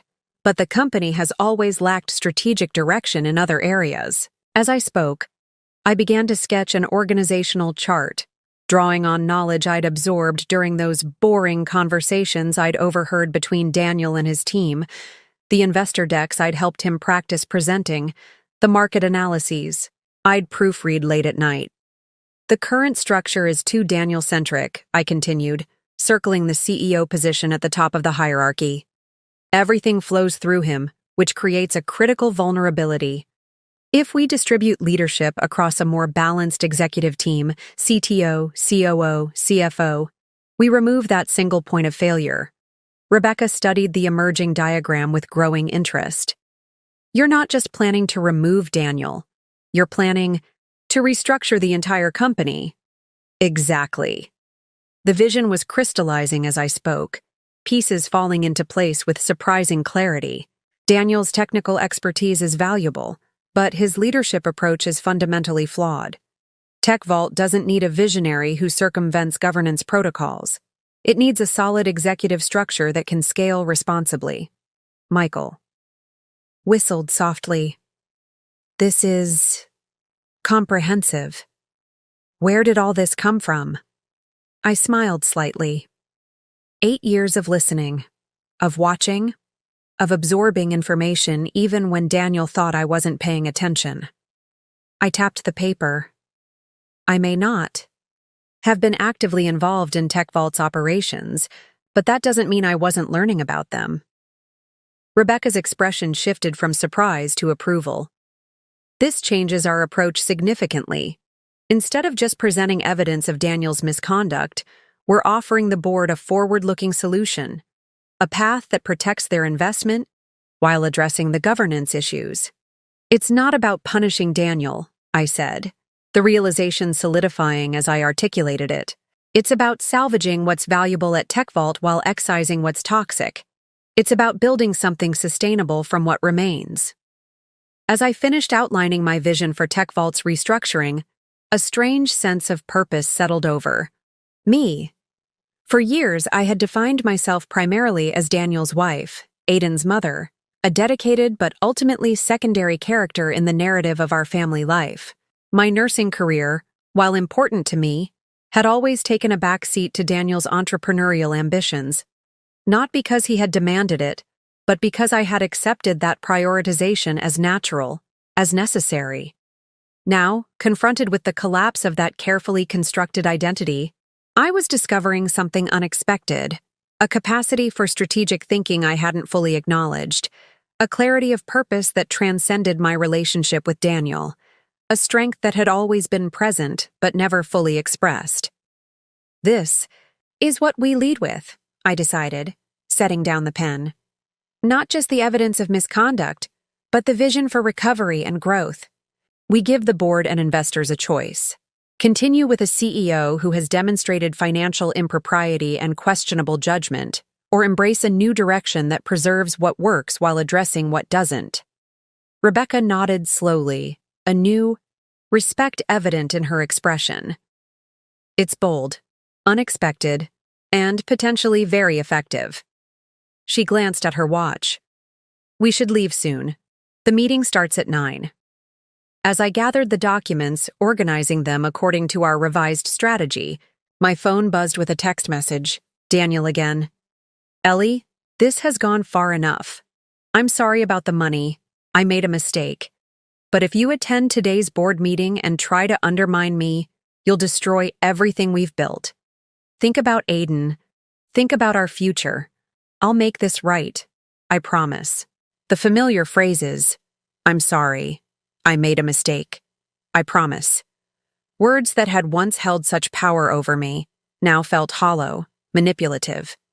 The reference to Aiden was particularly transparent, a calculated attempt to use my love for our son as leverage. I showed the message to Rebecca and Michael, who exchanged knowing glances. He's worried, Michael observed. He must have heard somehow that you're attending the meeting. Probably from Trevor, Rebecca suggested. Board members, talk. I slipped the phone into my bag without responding, a deliberate choice that felt significant. The old Eleanor would have engaged, would have explained, would have sought middle ground even when none existed. The woman I was becoming understood the power of silence, of action over words. I'm ready, I said, straightening my shoulders.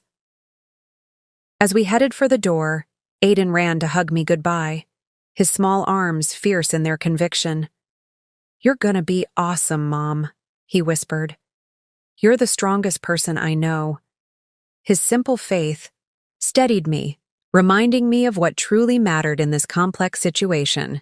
Not revenge against Daniel, not even the reclamation of our stolen savings, but the creation of a secure, stable future for this remarkable child, and the modeling of integrity and resilience he would carry with him long after today's crisis had passed. I love you, buddy, I told him, kissing the top of his head. More than anything in the world. With those words echoing in my heart, I walked out into the morning sunshine, ready to reclaim not just what Daniel had taken, but what I had willingly surrendered long before. My voice, my vision, my value beyond the roles of wife and mother.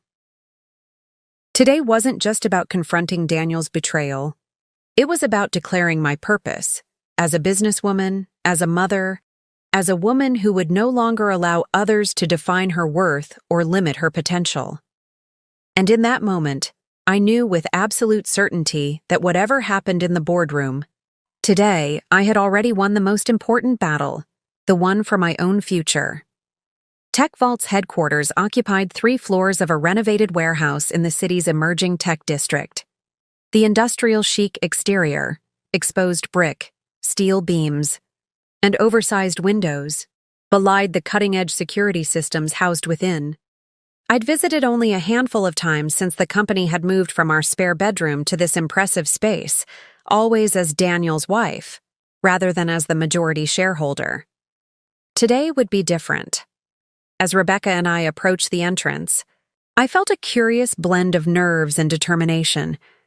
This building represented years of Daniel's work, yes, but also my investment, my support, and ultimately, my legal ownership. Remember, Rebecca murmured as we stepped into the lobby, you belong here more than anyone. Act like it. The receptionist looked up, recognition flickering across her face. Mrs. Mercer, we weren't expecting you today. It's Ms. Mercer, actually, I corrected gently. I'm here for the board meeting. Eleanor Mercer, majority shareholder. The slight emphasis on my title felt foreign on my tongue, but necessary, establishing from the outset that I was present in my official capacity, not as an extension of Daniel. Of course, Ms. Mercer. The meeting is in the main conference room on the 3rd floor. Mr. Mercer hasn't arrived yet, but Mr. Barnes is already here. Trevor Barnes, Daniel's college roommate, TechVault's nominal chief technology officer, and 5% equity holder. I'd met him a dozen times at company functions and family barbecues, had listened to Daniel describe him as brilliant but disorganized, a technical genius who needed Daniel's vision and leadership to function effectively. "Thank you," I said, accepting the visitor badges the receptionist hastily produced for Rebecca and me. "We know the way." In the elevator, Rebecca gave my arm a reassuring squeeze. First hurdle cleared. The receptionist will undoubtedly alert Daniel that you're here, which means he'll be scrambling to adjust his strategy. I nodded, mentally reviewing our plan. We had decided on a three-pronged approach. First, present the evidence of financial misconduct clearly and dispassionately, focusing on the facts rather than emotional impact. Second, introduce my vision for TechVault's restructuring, not as a punitive measure against Daniel, but as a necessary evolution for the company's long-term stability. Third, propose a separation of personal and professional matters, a fair divorce, settlement in exchange for Daniel's cooperation with the corporate transition. It was a strategy that prioritized resolution over retribution, stability over scorched earth. A path that would protect Aiden's future and secure my financial position without unnecessarily destroying what Daniel had built. Assuming, of course, that Daniel would behave rationally, a substantial assumption given recent events. The elevator. Doors opened onto TechVault's main floor, a bustling open workspace where engineers and developers clustered around standing desks and collaborative stations. Several heads turned as Rebecca and I stepped out, whispers following in our wake. Clearly, news of my arrival was already circulating. A young woman in dark-rimmed glasses approached, her expression somewhere between nervous and respectful. "Ms. Mercer, I'm Zoe Chen, head of product development. Can I show you to the conference room?" "Thank you, Zoe. That would be helpful." As we followed her through the workspace, I noted details I'd missed during my infrequent visits. The equal gender balance among the technical staff, unusual in the male-dominated tech industry, the vibrant collaboration spaces interspersed with private focus booths, the general atmosphere of engaged innovation rather than frantic hustle. Whatever Daniel's personal failings, he had built a workplace culture that appeared genuinely positive. Something worth preserving, perhaps, even as its leadership structure changed. The conference room door stood ajar, voices drifting out, one unmistakably Trevor's, with its distinctive nervous energy. Can't just show up without warning. There's protocol, a structure to these things. "She's the majority shareholder, Trevor." This voice belonged to Elizabeth Winters, I realized, the lead investor from Vertex Capital who had spearheaded TechVault's Series A funding. "She doesn't need an invitation to attend a board meeting." Zoe knocked lightly on the doorframe, then stepped aside to announce us. "Ms. Mercer and her attorney have arrived." All conversation ceased as Rebecca and I entered the room. Trevor. Barnes sat halfway down the long conference table, his perpetually rumpled appearance accentuated by what appeared to be a hastily donned sport coat over a faded tech conference t-shirt. Across from him, Elizabeth Winters, elegant, silver-haired, sharp-eyed, assessed us with undisguised interest. "Eleanor," she said, rising to extend her hand. "What an unexpected pleasure. I've been hoping to meet the woman behind TechVault's initial funding for quite some time." Her emphasis on my financial role was subtle but significant, acknowledging my position as more than just Daniel's wife, in a way Daniel had rarely done himself. "The pleasure is mine, Elizabeth," I replied, matching her firm handshake. "Though, I wish it were under different circumstances." Trevor shifted uncomfortably in his chair. Eleanor, this is highly unusual. Daniel handles these meetings as we agreed when the company was formed. That arrangement was informal, not legally binding," Rebecca interjected smoothly, setting her briefcase on the table. "As majority shareholder, Ms. Mercer has not only the right, but the responsibility to participate in governance matters." Trevor's eyes darted between us, his expression troubled. Daniel's on his way. He said we should wait before discussing anything substantive. I imagine he did, I said mildly, taking a seat at the head of the table. Daniel's usual position, I noted from the abandoned coffee mug bearing his name. A small gesture, but a meaningful one. Rebecca sat beside me, arranging our materials with practiced efficiency. Elizabeth Winters returned to her seat, watching the proceedings with the keen interest of someone recognizing the opening moves of a significant game. While we wait for Daniel, I said, perhaps you could bring me up to speed on the company's current status, Trevor. I understand from the pre-meeting materials that the Series A funding has been fully secured. Trevor blinked, clearly caught off guard by my knowledge of the financial details. Yes, we closed the round last month. $12 million, with Vertex as the lead. He glanced at Elizabeth, who nodded in confirmation. We're using the capital to expand the development team and accelerate our enterprise security product launch. And the partnership with Vision Tech Marketing? I asked, careful to keep my tone neutral. That wasn't mentioned in the materials.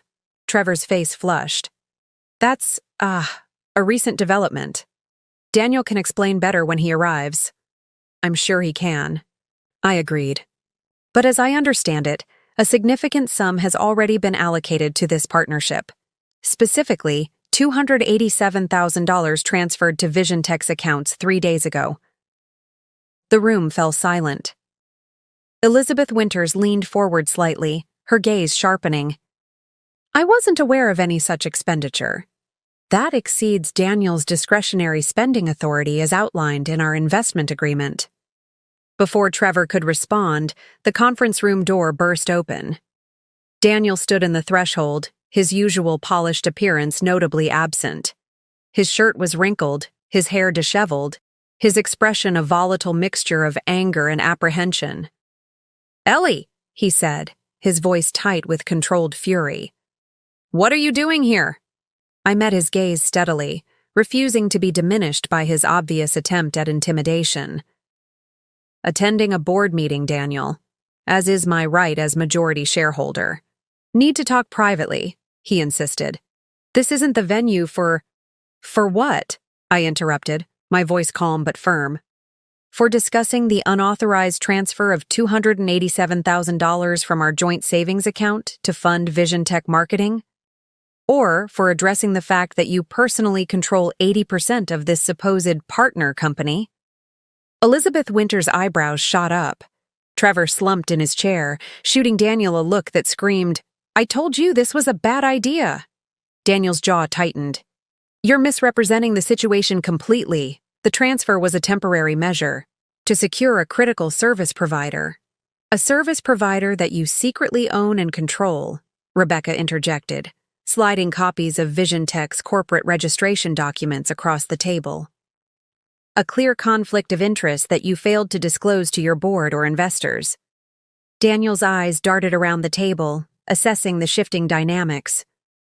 Whatever strategy he had planned, perhaps counting on my absence, on Trevor's support, on his ability to control the narrative, was rapidly unraveling.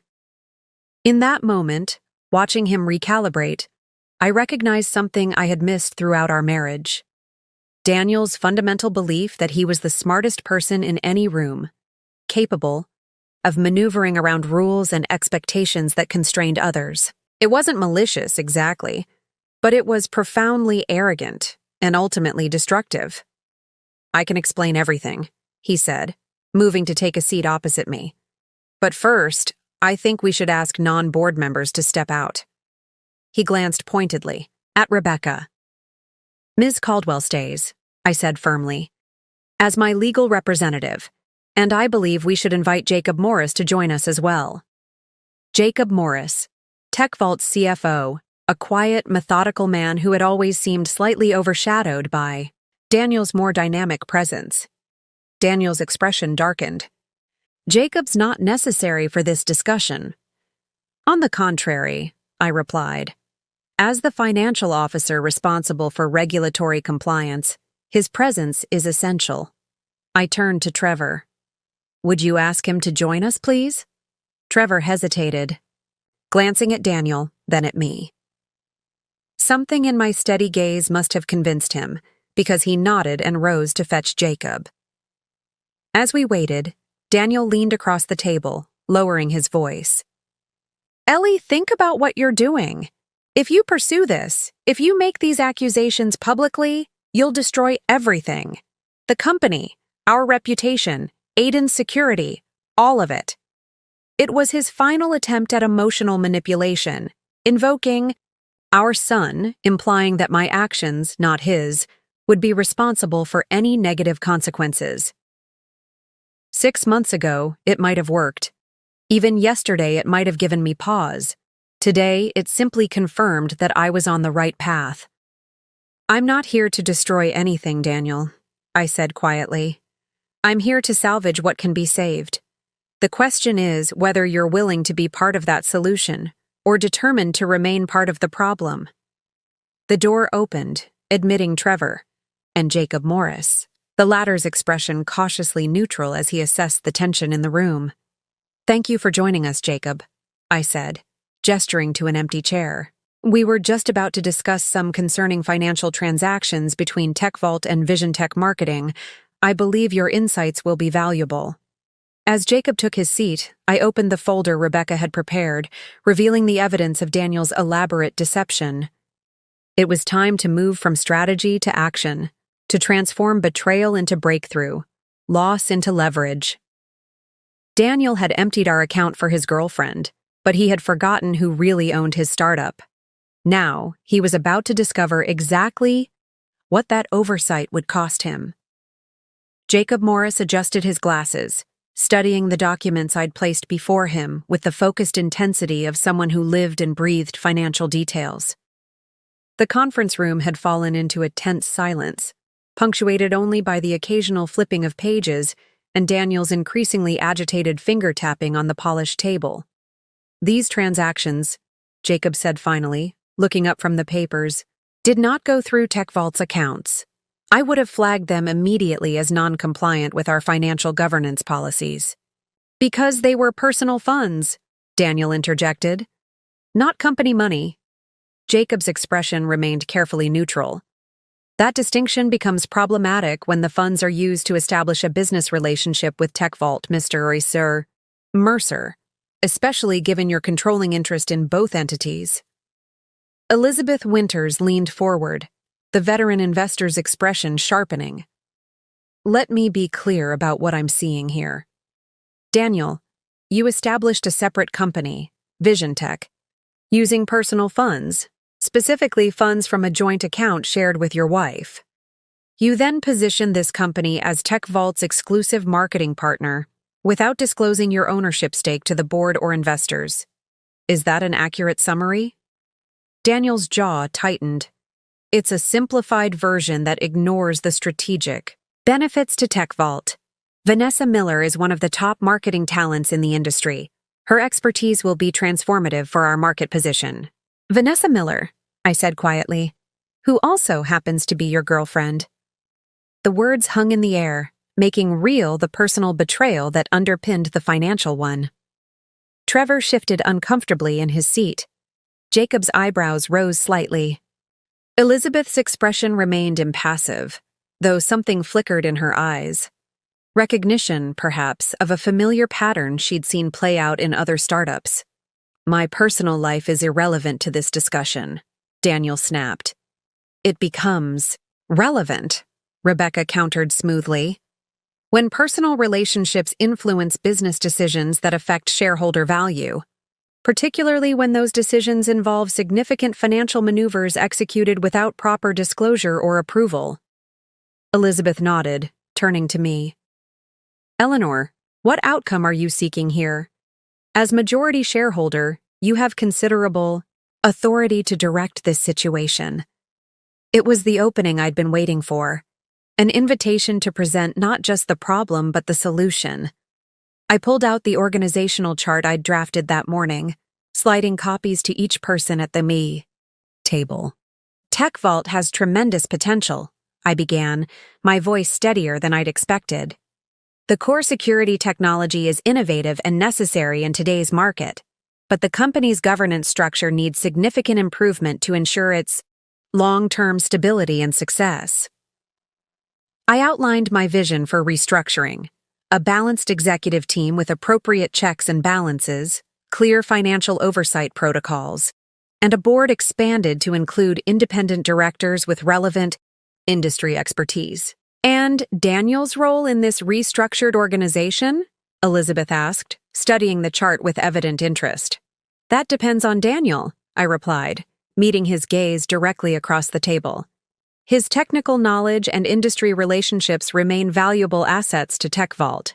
But his position as CEO requires a level of trust and financial responsibility that recent actions have compromised."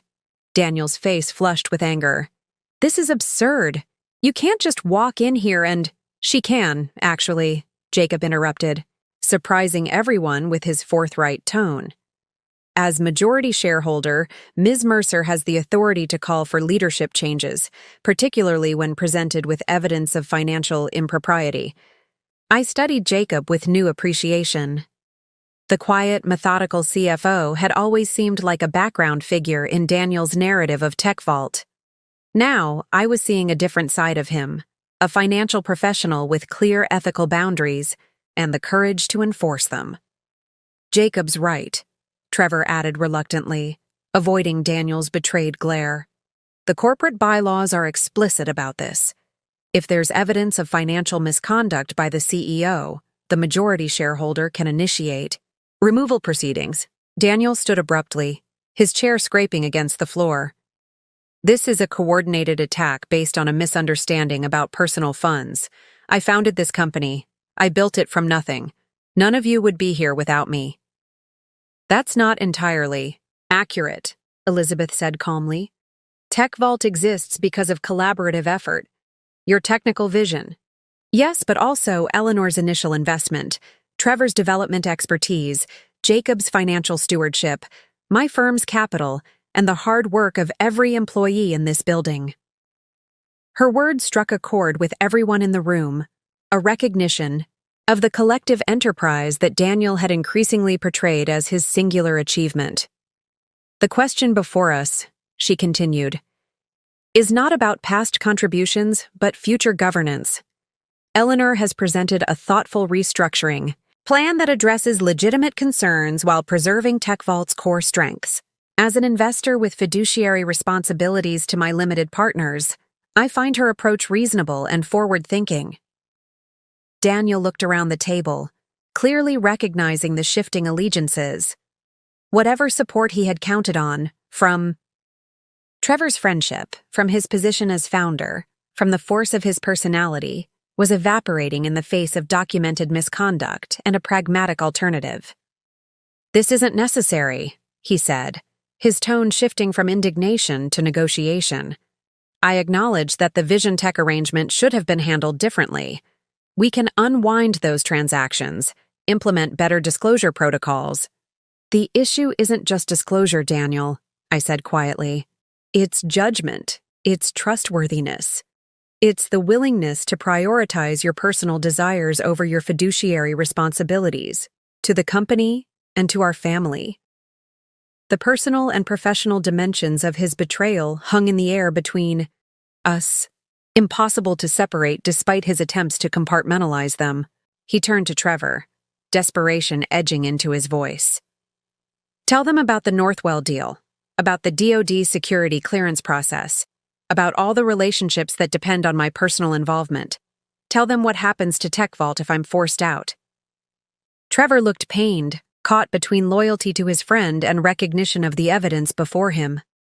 "The Northwell contract isn't finalized yet," he said carefully. "And while Daniel has been the primary contact, the technical specifications they're interested in were developed by our core engineering team, who would remain in place under Eleanor's restructuring plan." It was another pillar of support crumbling beneath Daniel's feet, the notion that he was indispensable, that TechVault couldn't function without him at the helm. Before Daniel could respond, the conference room door opened, and a familiar figure stepped hesitantly inside. Vanessa Miller, looking considerably less polished than she had at the Westlake Inn. Her eyes widened as she took in the assembled group, lingering on me with unmistakable discomfort. "I'm sorry to interrupt," she said, her voice tighter than I remembered. "I was told there was an emergency board meeting about Vision Tech's contract." "Perfect timing, Ms. Miller," Rebecca said smoothly. "We were just discussing the circumstances surrounding Vision Tech's formation and its relationship with TechVault." Vanessa's gaze darted to Daniel, who gave an almost imperceptible shake of his head. A warning not to speak freely, I realized. "Vanessa," I said, addressing her directly, "when did you first learn that the funding for Vision Tech came from Daniel's and my joint savings account?" She paled slightly. "Yesterday, at the hotel, when you confronted us." Her voice dropped. "I swear I didn't know. Daniel told me the money was from his personal investment portfolio." "And your understanding of your equity position in Vision Tech? Were you aware that Daniel structured the company to give himself 80% ownership while positioning you as CEO?" Her expression confirmed what I'd suspected. Another betrayal, another manipulation by the man who had promised her, as he had once promised me, a partnership of equals. 60-40, she said faintly. "We agreed to a 60-40 split, with me holding 40% as founder and CEO." She turned to Daniel, confusion and hurt evident in her expression. "That's what the paperwork I signed indicated." "The filed documents tell a different story," Rebecca said, passing her a copy of Vision Tech's corporate registration. "Perhaps you should review what was actually submitted to the Secretary of State." As Vanessa scanned the document, her professional composure cracked. 20%? You gave me 20%? After I left my position at Meridian to build this agency for you? Daniel's expression darkened. "This isn't the time or place, Vanessa. We'll discuss it privately." "Like we discussed the funding source?" she countered, anger replacing shock. "Like we discussed my equity stake? How many other lies are waiting to be discovered, Daniel?" The dynamic was shifting again in ways Daniel clearly hadn't anticipated. Vanessa, perhaps the only remaining ally he might have counted on, was publicly questioning his truthfulness, adding her voice to the growing chorus of doubt. I felt a surprising pang of empathy for her. Despite the pain her relationship with Daniel had caused me, it was becoming increasingly clear that she, too, had been manipulated. A pawn in Daniel's elaborate chess game rather than the scheming homewrecker I'd initially imagined. "Ms. Miller," Elizabeth said, her tone businesslike but not unkind, "your marketing expertise remains valuable to TechVault, regardless of these concerning revelations. I hope you'll consider continuing your professional relationship with the company under more transparent arrangements." It was an olive branch, unexpected but strategic, separating Vanessa's professional contributions from the morass of Daniel's deceptions. Vanessa straightened her shoulders, professionalism reasserting itself despite the emotional blow. "I'm committed to the marketing strategy I've developed. The brand positioning work we've already completed has significant potential." She glanced at me, then back to Elizabeth. "But I would need assurances about the leadership structure moving forward." "That's precisely what we're addressing today," Elizabeth replied, gesturing to the organizational chart I'd provided. "Ms. Mercer has proposed a restructuring that emphasizes balanced governance and appropriate oversight." As Vanessa took a seat at the far end of the table, as far from Daniel as possible, I realized that something remarkable was happening. A support network was forming, not through my deliberate recruitment, but through the natural alignment of people who valued integrity over charisma, transparency over maneuvering, collaboration over domination. Jacob, with his quiet insistence on financial propriety. Trevor, reluctantly acknowledging the corporate realities despite personal loyalty. Elizabeth, the seasoned investor prioritizing sustainable governance over founder worship. And now Vanessa, her professional identity asserting itself independent of her personal entanglement with Daniel. They weren't gathered in opposition to Daniel so much as in support of something larger: the potential of TechVault beyond its flawed founder, the possibility of building something stronger from the crisis he had precipitated. Daniel remained standing, his expression cycling through anger, disbelief, and calculation as he witnessed the coalition forming before him. For perhaps the first time in his adult life, he was discovering that his charm, his vision, his persuasive abilities had limits, that actions had consequences even for those accustomed to defining their own reality. "This isn't over," he said, his voice low and controlled despite the tension evident in his posture. "Not by a long shot." But looking around the table at the unlikely allies who had emerged in the wake of his betrayal, I knew that it was, in fact, nearly over. Not in the way I had initially imagined, with vengeance and destruction, but with something more powerful: reconstruction, recommitment to principles larger than any individual, the possibility of something better emerging. From broken trust, the next phase would not be easy. There would be legal complexities, operational challenges, personal reckonings. But for the first time since that 3:17 a.m. bank notification had shattered my world, I felt genuinely hopeful about what came next. Daniel had emptied our account for his girlfriend. But he had forgotten who really owned his startup. That oversight had cost him not just his marriage, not just his company, but something perhaps more valuable than either: the carefully cultivated image of himself as the smartest, most capable person in every room, the man who made the rules, rather than following them. As Elizabeth called the meeting back to order, preparing to formally address the governance issues at hand, I caught Daniel's eye across the table. In his expression, a mixture of defiance, calculation, and dawning recognition, I saw that he finally understood what his betrayal had awakened in me, what his deception had catalyzed among those he had underestimated. He had created this moment through his choices, his arrogance, his belief that rules applied to others, but not to him. And now he would face the consequences, not alone in a private confrontation where his manipulative skills might prevail, but in this room full of witnesses, bound by professional standards and legal obligations that transcended personal loyalties. It wasn't revenge. It was accountability, long overdue and necessary for everyone involved, including Daniel himself. The formal board meeting proceeded with a structured precision that belied the emotional undercurrents running through the room. Elizabeth Winters, displaying the leadership that had made her a successful venture capitalist, guided the discussion through proper parliamentary procedure, despite Daniel's occasional attempts to derail the process. "We need to establish a clear picture of TechVault's current financial position," Elizabeth said, turning to Jacob, "particularly any agreements or commitments involving Vision Tech that might impact company operations."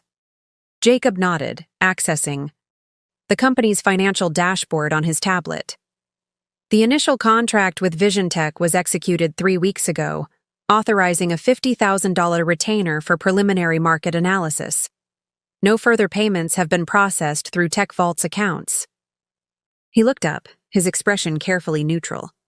However, there are several pending invoices in the system awaiting approval, totaling approximately $420,000 for the next phase of marketing services. Daniel shifted in his seat. Those invoices reflect the comprehensive rebranding strategy we discussed last month. The board approved the marketing initiative. "We approved the initiative," Elizabeth corrected, "not the specific vendor selection or contract terms. Those details were left to management, with the understanding that proper procurement procedures would be followed, including disclosure of any potential conflicts of interest," Rebecca added. I studied the financial data Jacob had displayed on the conference room screen. Something about the timing nagged at me. "Jacob," I said, "when did TechVault receive the final Series A funding transfer?" 4 weeks ago, he replied. The last tranche of $5 million was deposited on the 15th. And the Vision Tech contract was executed 1 week later, I noted. connections forming in my mind. Right after the money was secured, Elizabeth's eyes narrowed as she followed my reasoning, suggesting that Daniel waited until the investment funds were safely in TechVault's accounts before implementing this arrangement. She turned to Daniel. Were you concerned that disclosing your Vision Tech connection might jeopardize the funding? His expression confirmed my suspicion before he could formulate a denial. Daniel had deliberately timed his moves, waiting until TechVault's financial position was secure before executing his plan to funnel money into his secret company. As the meeting progressed, we methodically gathered information from each person present. Jacob provided detailed financial records showing TechVault's cash position, outstanding obligations, and projected runway. Trevor reluctantly described the development timeline for their enterprise security product, confirming that while Daniel had been the public face of the company, the technical innovations had been collaborative efforts. Vanessa, still visibly shaken by the revelations about her own company's ownership structure, nevertheless delivered a composed overview of the marketing strategy she'd developed, work that was genuinely impressive and potentially valuable to TechVault's growth. With each presentation, with each piece of information shared, the picture became clearer. TechVault was a promising company with solid technology, talented personnel, and significant market potential. Its primary vulnerability was its flawed governance structure, specifically, the concentration of power in Daniel's hands without adequate oversight. "I'd like to call Caroline Rodriguez," I said during a brief pause in the proceedings. "TechVault's lead attorney should be present for these discussions." Daniel's eyes flashed with alarm. "That's not necessary. We have Rebecca here already." "Ms. Caldwell represents me personally," I corrected. "We need TechVault's corporate counsel to advise the board on its fiduciary responsibilities." Elizabeth nodded approvingly. "A wise precaution. Trevor, would you ask Caroline to join us?" As Trevor stepped out to make the call, Daniel leaned across the table toward me, lowering his voice. "You're making a mistake, Ellie. This scorched earth approach will damage everything. The company, our reputation, Aiden's future. This isn't scorched earth, Daniel," I replied quietly. "Scorched earth would be pressing criminal charges for financial misconduct, which the evidence certainly supports. Instead, I'm offering a path forward that protects the company while addressing the governance failures your actions have exposed." He started to respond, but the conference room door opened, admitting Caroline Rodriguez, TechVault's corporate counsel, a sharp-minded attorney with a reputation for uncompromising ethics. I'd met her at company events but had never interacted with her professionally. "Ms. Rodriguez," Elizabeth said after brief introductions, "we're addressing some concerning governance issues involving conflicts of interest and unauthorized financial activities." Caroline's expression remained professional as Rebecca provided a succinct summary of the situation, along with supporting documentation. When she finished, Caroline turned to Daniel, her gaze direct and unflinching.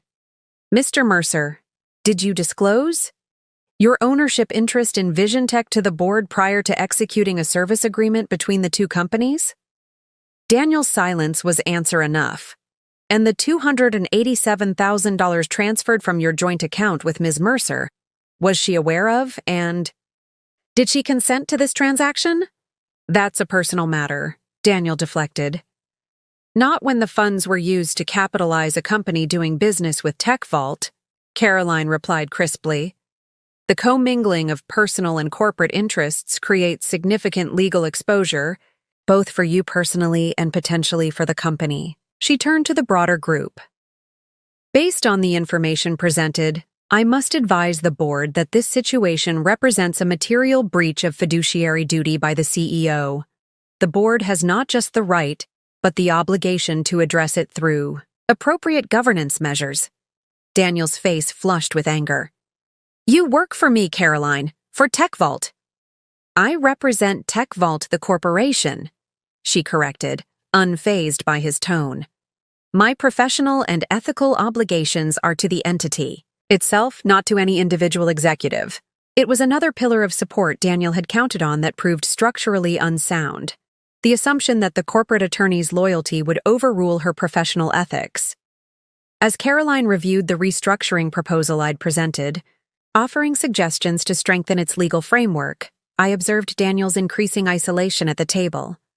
The network of allies he had cultivated, through charm, through promises, through projected confidence, was dissolving in the face of documented misconduct and his own revealing reactions. The knowledge gathering continued, each new piece of information further clarifying both TechVault's strengths and the extent of Daniel's inappropriate actions. By midday, we had assembled a comprehensive picture. TechVault's core technology remained valuable and competitive. The company's finances were fundamentally sound. Despite Daniel's attempts to divert resources, the leadership team beyond Daniel was capable and committed to the company's mission. The legal and governance issues, while serious, were containable with appropriate action. With this foundation of shared understanding, Elizabeth guided the discussion toward decision-making. Based on the information presented, I believe we must take formal action to address these governance failures, she said, looking around the table. Ms. Mercer has presented a restructuring proposal that offers a pragmatic path forward. Are there alternative approaches we should consider before proceeding to a vote? The silence that followed was telling. Even Daniel, for once, seemed at a loss for counterproposals. The evidence was too clear, the pattern of misconduct too established, the support for change too broad. As I looked around the table at this unlikely coalition, the investor, the technical co-founder, the CFO, the marketing director, the corporate counsel, I recognized that something remarkable had happened during this intense morning of knowledge gathering. What had begun as my individual stand against betrayal had evolved into a collective commitment to building something better from the ruins of broken trust. Daniel had emptied our account for his girlfriend, but he had forgotten who really owned his startup. That oversight had cost him not just his personal control of TechVault, but the professional respect of everyone in the room, a currency perhaps even more valuable to a man defined by others' perceptions of his success. Elizabeth cleared her throat, bringing the discussion back to its central purpose. I believe we're ready to move forward with a formal resolution regarding leadership changes. Ms. Rodriguez, would you please prepare the appropriate documentation for a board vote? As Caroline nodded and began drafting the necessary legal language, I caught Daniel's eye across the table. For a brief moment, I glimpsed something unexpected in his expression. Not just anger or calculation, but a flicker of genuine regret. Not for getting caught, but perhaps for the cascade of poor choices that had led us to this moment. It wasn't redemption. It wasn't even necessarily remorse. But it was perhaps the first glimmer of recognition that actions have consequences, even for those who have spent a lifetime believing themselves exempt from ordinary accountability. And in that moment, I realized that what I felt toward him was no longer the raw pain of betrayal or the cold determination of vengeance, but something more complex.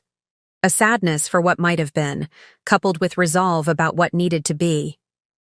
As Caroline drafted the board resolution, a brief recess was called. The morning's intense discussions had left everyone drained, and Elizabeth suggested a 30-minute break before the formal vote. I stepped into the hallway, needing a moment away from Daniel's alternating glares and calculating glances. My phone buzzed with a text from Michael. How's it going? Aiden's asking when you'll be back. I smiled at the thought of my son, grateful for my brother's steadying presence in his life during this upheaval. Almost done, I replied. Board vote coming up. Should be home by late afternoon. As I slipped the phone back into my pocket, I sensed someone approaching and looked up to find Vanessa standing nearby, her posture tentative. May I speak with you for a moment? She asked, her voice low. Privately? My instinct was to refuse. What could Daniel's girlfriend possibly have to say that I needed to hear? But something in her expression, a vulnerability beneath the polished exterior, made me nod and follow her into an empty meeting room. I owe you an apology, she said once the door closed behind us. A profound one. I didn't know about the money, about where it came from, and I certainly didn't know about Aiden. She twisted her hands together, a nervous gesture at odds with her usual composure. Daniel told me you two were separated, that it was amicable, that you'd agreed to part ways once Tech Vault went public. I wasn't surprised. The lies Daniel had told her aligned perfectly with the pattern of deception he'd established. When did your relationship with Daniel begin? I asked, not accusingly but seeking to understand the timeline. 3 months ago, she admitted. Shortly after I was hired. He was so attentive, so interested in my ideas, so seemingly transparent about his situation. She laughed bitterly. I prided myself on not being the kind of woman who gets involved with married men. Turns out, I just wasn't the kind of woman who knows she's involved with a married man. The timeline matched what Michael had discovered, Vision Tech's incorporation 3 months ago, coinciding with the beginning of their affair. But something still didn't add up. The marketing role at Tech Vault, was that real? I asked. Very real. I was headhunted from Meridian Tech, offered a substantial salary increase and equity options. She hesitated. Daniel didn't handle my recruitment. It was through a search firm. I met him after I'd accepted the position. This detail surprised me. Daniel hadn't created the marketing director role as a pretext to pursue Vanessa. Their relationship had developed afterward.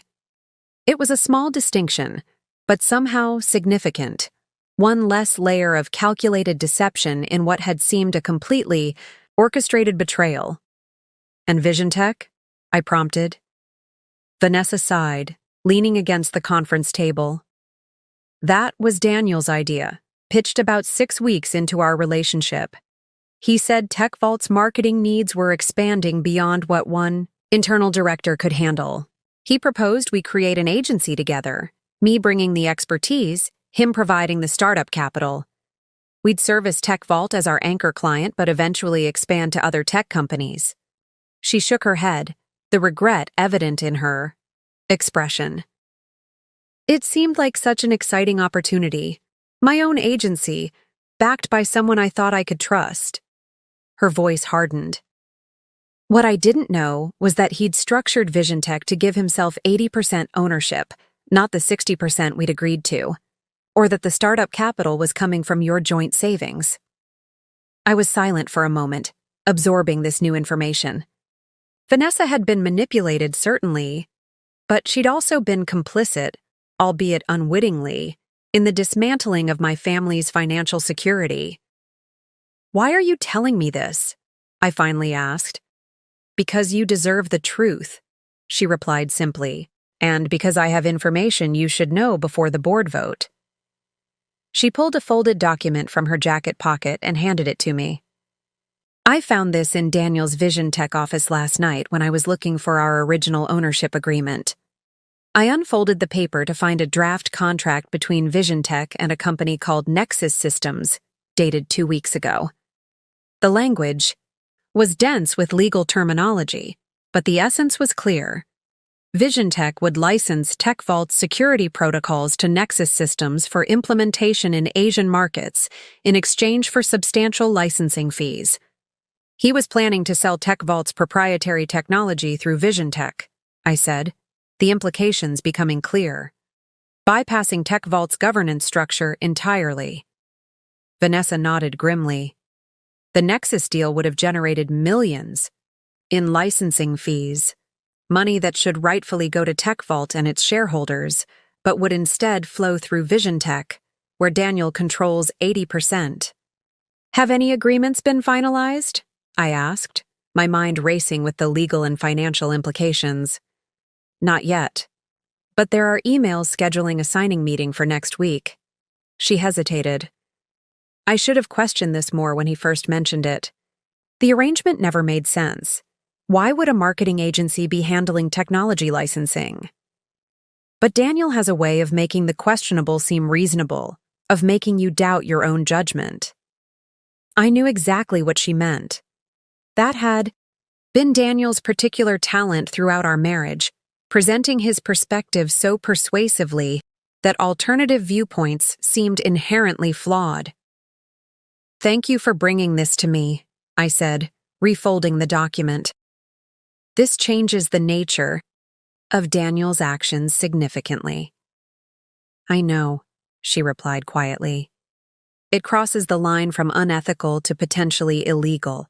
That's why I had to show you." She straightened her shoulders. "I want to be clear.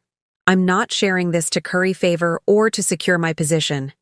If the board decides to terminate VisionTech's contract entirely, I'll understand." Her candor surprised me. Despite everything, I found myself respecting her professional integrity, her willingness to face consequences, even for actions she hadn't fully understood when taking them.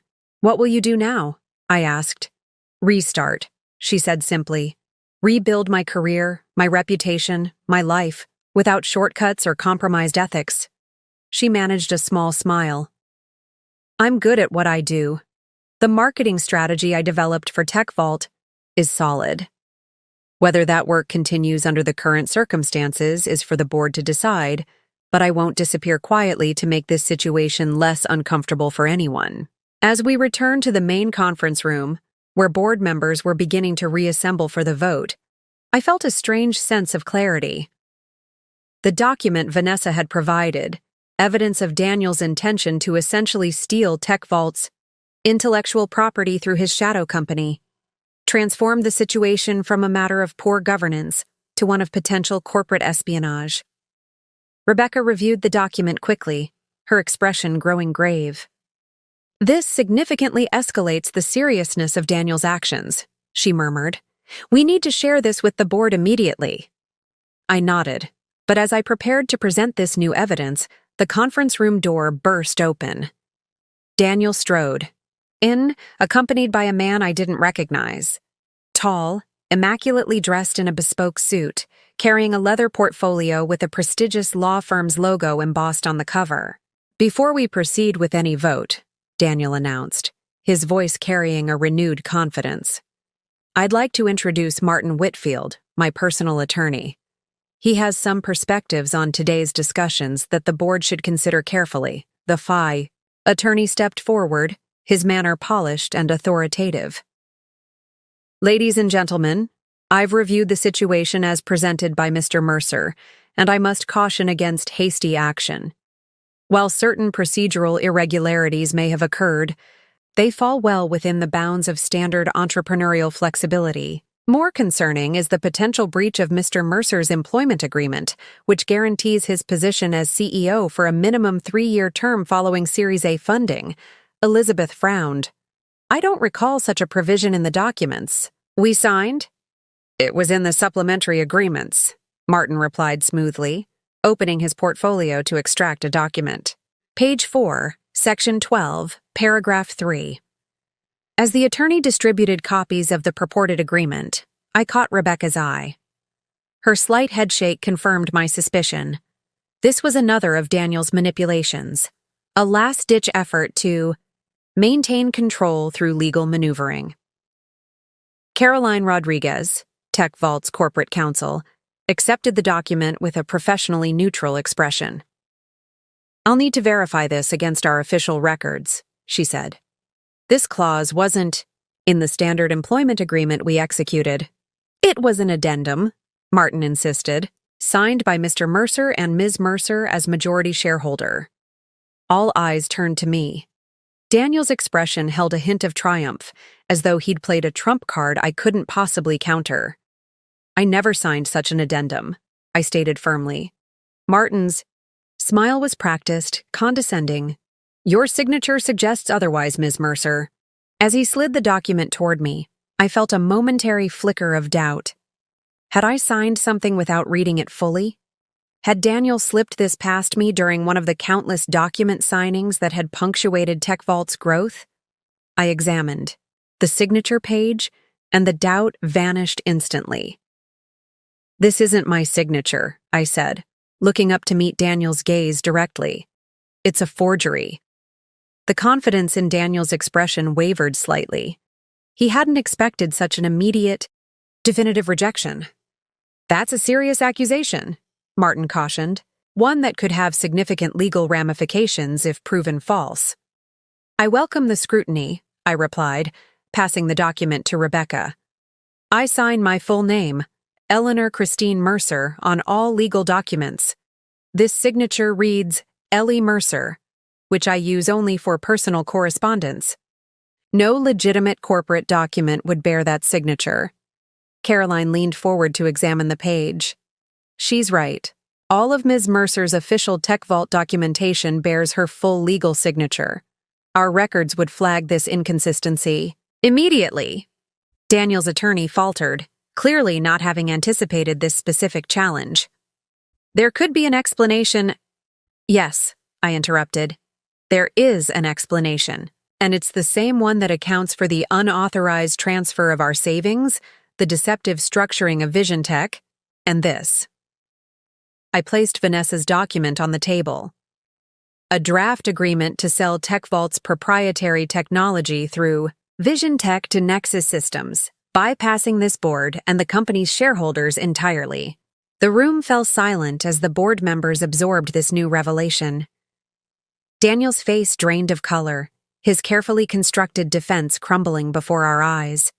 In his desperate attempt to maintain control, Daniel had inadvertently provided the final piece of evidence needed to ensure his removal, a forged document that revealed not just poor judgment, but potentially criminal intent.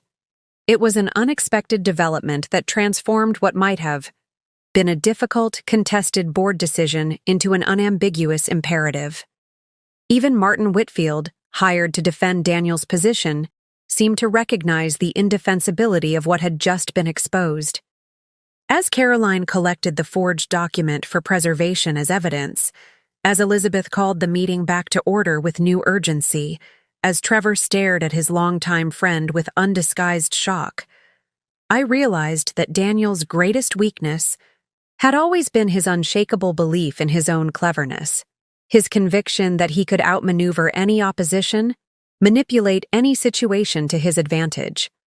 That same overconfidence that had led him to steal our savings, to betray our marriage, to attempt to circumvent TechVault's governance had now sealed his professional fate in a way no planned strategy could have accomplished more effectively. Sometimes, I reflected as the board prepared to vote, the most powerful unexpected developments aren't external events that happen to us, but the inevitable consequences of our own character flaws finally catching up with us. The next hour unfolded with the precise, methodical rhythm of corporate governance functioning as intended.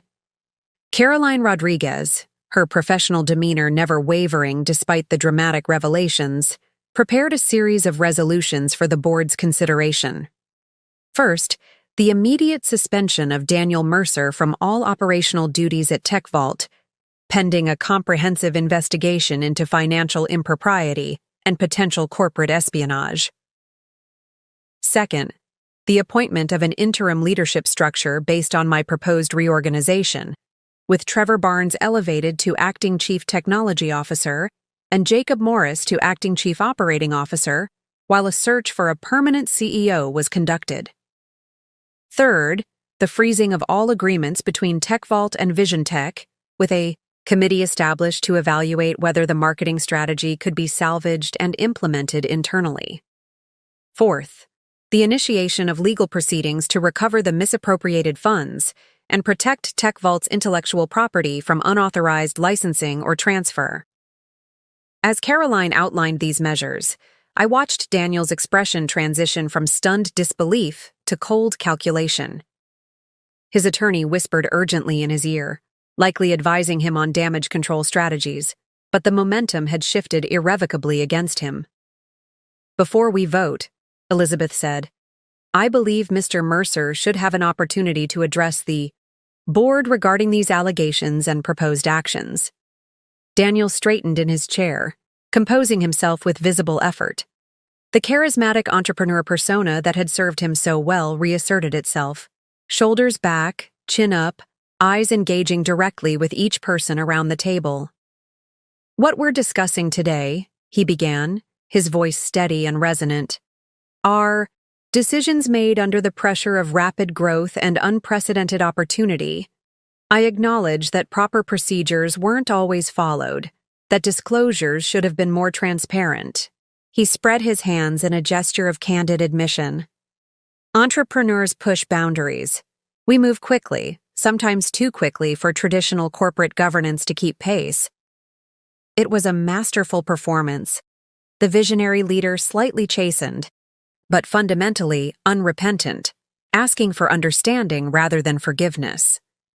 In another context, with less damning evidence, it might have been effective. As for the Nexus Systems document, he continued, his tone dismissive, it was merely a preliminary exploration of potential international partnerships, nothing more. The characterization of it as corporate espionage is not just inaccurate, but potentially libelous. His attorney nodded approvingly, clearly having coached this particular talking point. And the forged signature?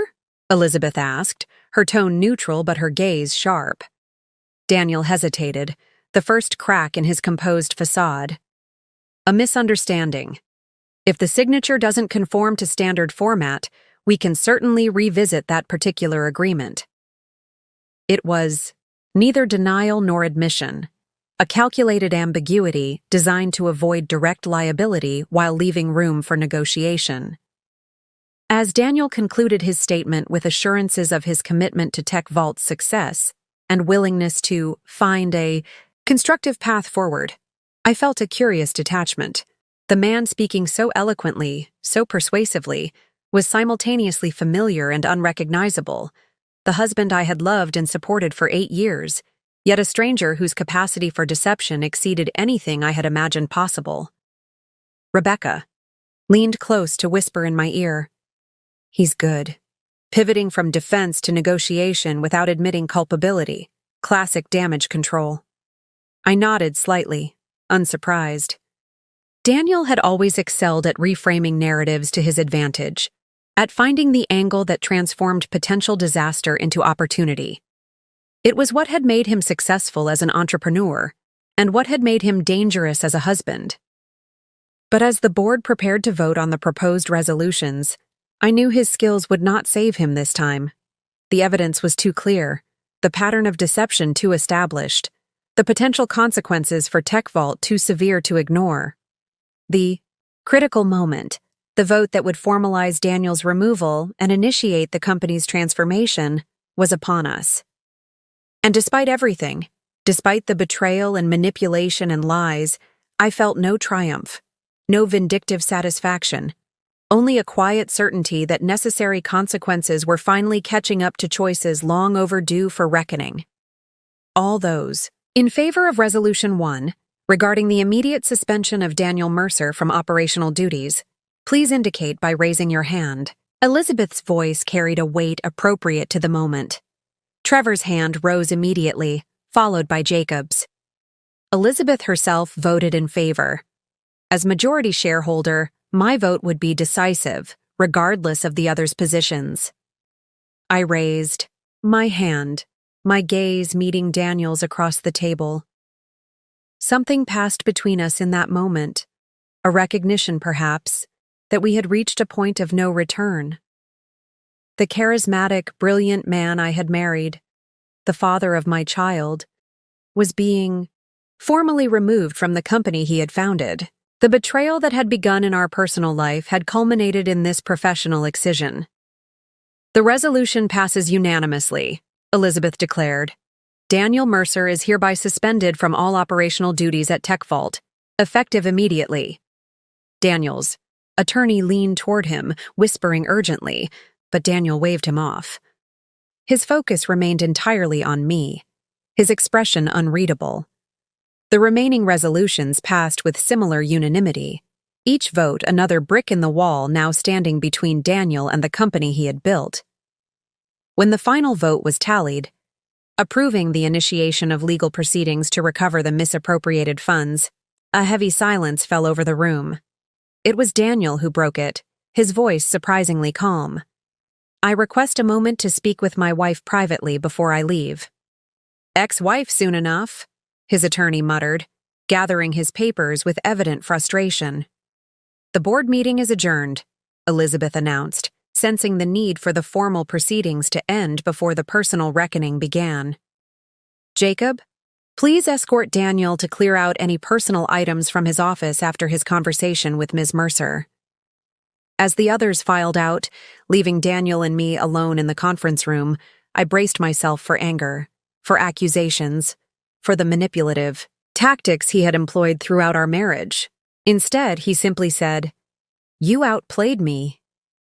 There was something almost like respect in his tone, the acknowledgement one chess master might offer another after a decisive defeat. "This wasn't a game, Daniel," I replied. "It was our life, our family, our future." "I know." He looked down at his hands, spread flat on the polished conference table. "I've been asking myself why I did it. Not just the affair with Vanessa or the Vision Tech structure, but all of it. Why I risked everything we built together." I waited, curious despite myself about what insight he might offer into the destruction he had wreaked.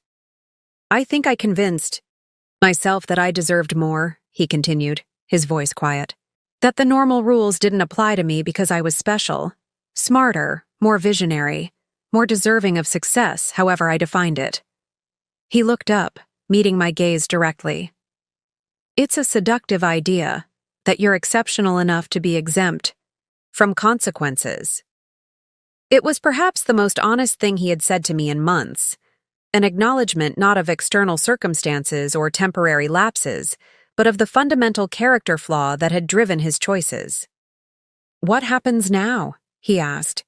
"You know what happens," I replied. "The divorce proceedings will begin next week.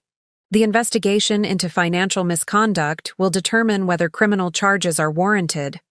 Tech Vault will continue without you." He nodded slowly, absorbing the finality of it. "And Aiden? We'll arrange appropriate visitation. He needs his father, despite everything." "But Daniel?" I leaned forward, my voice firm. "If you ever try to use him as a pawn in this situation, if you attempt to manipulate him or turn him against me, there will be consequences far more severe than what you've faced today." Something flickered in his eyes. Perhaps recognition that the woman before him was not the accommodating, conflict-averse wife he had known. The Eleanor who had emerged from this betrayal would protect what mattered, with unwavering resolve. "I understand," he said simply. As he stood to leave, to face the dismantling of the life and career he had sacrificed everything to build, I felt no satisfaction, no triumphant sense of revenge accomplished. Only a quiet certainty that necessary boundaries had been established, that consequences had finally aligned with choices. Daniel had emptied our account for his girlfriend, but had forgotten who really owned his startup. That oversight had cost him everything he truly valued: his company, his reputation, his family. As he walked away, shoulders straight despite the defeat, I wondered if any of the material success he had pursued so relentlessly had been worth the true wealth he had so carelessly discarded. The weeks following the board meeting unfolded with the methodical precision of necessary reconstruction. Legal proceedings moved forward, financial investigations yielded results, and the newly restructured Tech Vault began to find its rhythm under interim leadership. Daniel, stripped of his role and access to company resources, retreated to a rented apartment downtown. According to Michael's discreet inquiries, he had been meeting with investors about a new venture, something in blockchain technology, far removed from Tech Vault's security focus. His attorney had negotiated a settlement regarding the misappropriated savings, resulting in a wire transfer that restored $287,000 to my account 7 weeks after he had emptied it. Vision Tech Marketing dissolved almost immediately, its brief existence a cautionary tale of flawed foundations. Vanessa, true to her word about rebuilding, accepted a position with a respected digital marketing firm in another state.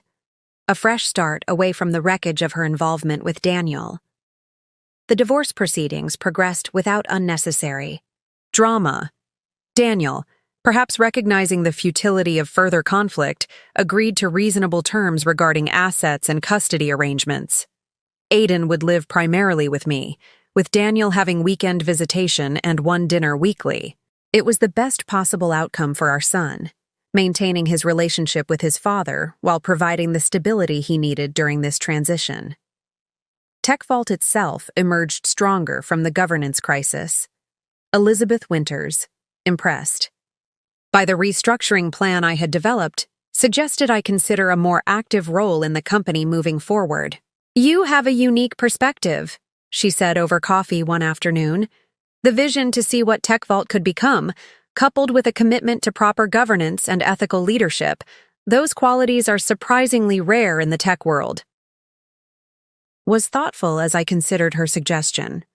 My nursing career had been fulfilling, but the experience of recent weeks had awakened something previously dormant, an aptitude for strategic thinking, for organizational leadership, for navigating complex situations with clarity and purpose. "I'd need to complete my MBA," I said finally. "The one I put on hold when Aiden was born." Elizabeth smiled. "TechVault has an excellent tuition reimbursement program, and I happen to know the majority shareholder, who might be persuaded to approve it." The biggest surprise came from Trevor Barnes. Without Daniel's overshadowing presence, Trevor's technical brilliance found room to flourish. Under his guidance as acting CTO, TechVault's development team accelerated their work on the enterprise security product, resulting in a breakthrough that industry analysts hailed as genuinely innovative and potentially transformative. "Daniel always said the teams needed his vision to function effectively," Jacob remarked during one executive meeting. "Turns out they were just waiting for space to implement their own ideas." As for me, life settled into a new normal. Michael and his family remained a constant support, helping with Aiden and providing the stable foundation we needed while rebuilding our lives. The lake house dream was temporarily shelved, a future possibility rather than an immediate goal. But in its place emerged something more valuable, a clear-eyed understanding of my own capabilities, independent of the roles I had previously defined myself by. 3 months after that fateful 3:17 a.m. bank alert, I stood in my newly purchased townhouse, watching Aiden arrange his toys in his new bedroom. The space was smaller than our previous home, but it was ours, secure, unencumbered by painful memories, a physical manifestation of our fresh start. My phone buzzed with a text from Rebecca. "Judge signed final divorce decree today. It's official. Felt a complex wave of emotions, relief, sadness, and underneath it all, a profound sense of completion. The legal severing of ties with Daniel marked the end of one chapter, yes, but more importantly, it confirmed the beginning of another. Daniel had emptied our account for his girlfriend, but he had forgotten who really owned his startup. That oversight had cost him his company and our marriage, but it had given me something unexpected in return: the discovery of my own resilience, my own capabilities, my own path forward. As I helped Aiden hang his solar system mobile from the ceiling of his new room, listening to his excited chatter about space and planets and possibilities, I realized that the most significant consequence of Daniel's betrayal wasn't the professional fallout or even the end of our marriage. It was the emergence of a stronger, more self-assured Eleanor, a woman who would never again surrender her voice, her value, or her vision to anyone else's definition of who she should be. 1 year after the 3:17 a.m. bank alert that had shattered my world, I stood at the podium in TechVault's newly expanded headquarters, addressing the assembled team members and investors at our annual company meeting. "When we talk about security," I said, looking out at the attentive faces, "we often focus exclusively on technology, on firewalls and encryption protocols, on threat detection and vulnerability management. But true security encompasses something broader. The governance structures that ensure accountability, the transparent processes that build trust, and the ethical foundation that guides decision-making when no one is watching. As TechVault's recently appointed Chief Strategy Officer, a role created after I completed the Accelerated Executive MBA program at the State University, I had spent months collaborating with Trevor, Jacob, and our expanded leadership team to reshape not just what the company did, but how it operated. The changes were both subtle and profound. We had implemented robust financial oversight mechanisms, expanded the board to include independent directors with cybersecurity and ethics backgrounds, and established a company culture that valued thoughtful deliberation alongside innovation.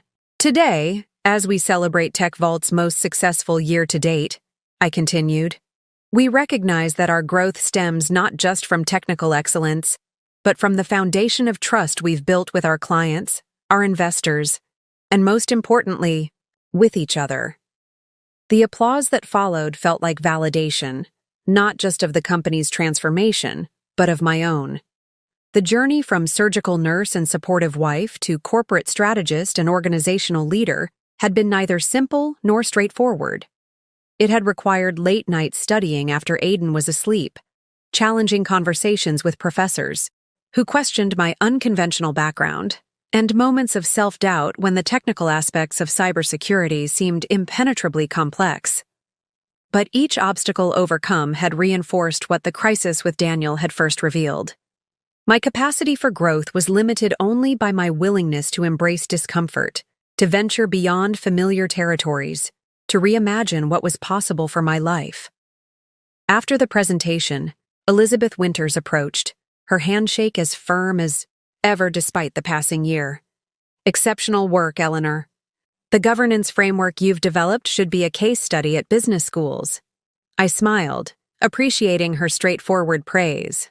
Our relationship had evolved from formal board interactions to genuine mentorship, with Elizabeth providing invaluable guidance as I navigated the unfamiliar terrain of corporate leadership. Thank you. It helps to have personal experience with what happens when governance fails. She nodded thoughtfully. The most effective reforms often come from those who've witnessed the consequences of inadequate systems firsthand. She glanced around at the bustling headquarters. Have you heard the latest about Daniel? I had, through the inevitable industry gossip that circulated among tech investors. Daniel's blockchain venture had secured modest initial funding, but was struggling to gain traction in an increasingly crowded market. Without TechVault's established technology base to build upon, he was discovering the challenges of truly starting from scratch. I don't track his career closely, I replied, which was mostly true. While information occasionally reached me, I had made a conscious decision not to monitor Daniel's professional journey. Our interactions were limited to co-parenting discussions about Aiden, whom Daniel saw regularly according to our custody arrangement. Those encounters, once tense and fraught with unspoken recriminations, had gradually evolved into something resembling civil cooperation. Daniel, to his credit, had proven more reliable as a part-time father than he had as a husband, never missing a scheduled visitation and making genuine efforts to engage with Aiden's interests. Fair enough, Elizabeth conceded. I only mentioned it because there are rumors of him approaching some of our investors. Nothing concerning, just something to be aware of. I appreciated the heads up, filing the information away without letting it disturb my focus on the day's success. Daniel's choices, past, present, or future, no longer defined my reality or determined my responses. I had learned perhaps the most valuable lesson of all, to differentiate between what I could control and what I needed to release. As the event concluded and team members dispersed to their respective departments, I found myself alone in the conference room, the same room where, a year earlier, I had faced the climactic confrontation that had altered the trajectory of both TechVault and my personal life. The symmetry felt significant, a marker of how far I had traveled from that painful moment. The woman who had entered this room in shock and betrayal had been forced to find her voice, to assert her value, to reclaim her power in ways both professional and deeply personal. The woman standing here now, confident in her abilities, clear in her purpose, comfortable with her authority, was still recognizably Eleanor Mercer. But she was also, undeniably, someone new. Someone forged in the crucible of betrayal and tempered by the gradual, deliberate process of reconstruction.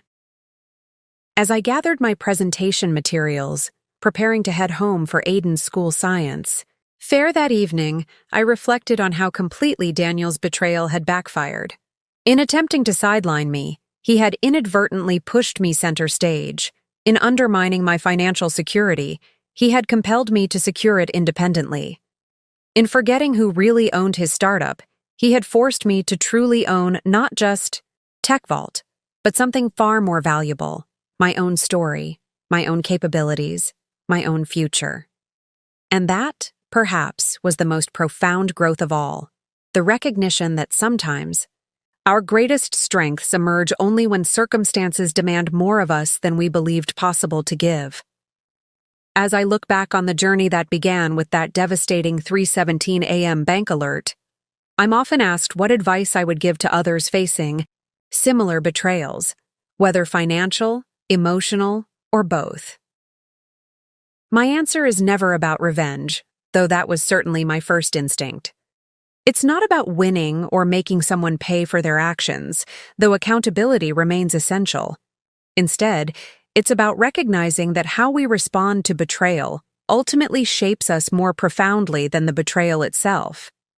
When the foundation of your life crumbles, when the person you trusted most proves unworthy of that trust, when financial security evaporates overnight, when the future you envisioned disappears, you stand at a crucial crossroads. You can allow the betrayal to define you, to shrink your world, to make you bitter and suspicious and small. Or you can use it as a catalyst for growth, for self-discovery, for building something stronger than what was broken. The choice isn't always clear in those first raw moments of pain. It wasn't for me. But with each decision, to seek help rather than isolate, to plan rather than react, to build rather than destroy, the path gradually reveals itself. Today, Aiden is thriving in his new normal. TechVault continues to grow under leadership that values integrity alongside innovation. And I've discovered capabilities within myself that might have remained dormant without the unwelcome catalyst of Daniel's betrayal. This isn't to suggest gratitude for the betrayal. Some lessons come at too high a price to inspire thanksgiving. But there is profound power in knowing that someone else's worst choices need not determine your ultimate outcomes. If you're in that dark place right now, if you're reeling from a betrayal that seems to have shattered everything, know this: your story doesn't end here. This painful chapter, this unexpected, unwanted detour, doesn't get the final word on your life unless you grant it that power. You are more resilient than you know, more capable than you believe, more valuable than anyone else's assessment of your worth. Daniel emptied our account for his girlfriend, but he forgot who really owned his startup. His oversight cost him everything, but it showed me what I was truly made of, and that discovery has made all the difference. Up next, you've got 2 more standout stories right on your screen. If this one hit the mark, you won't want to pass these up. Just click and check them out. And don't forget to subscribe and turn on the notification bell so you don't miss any upload from us.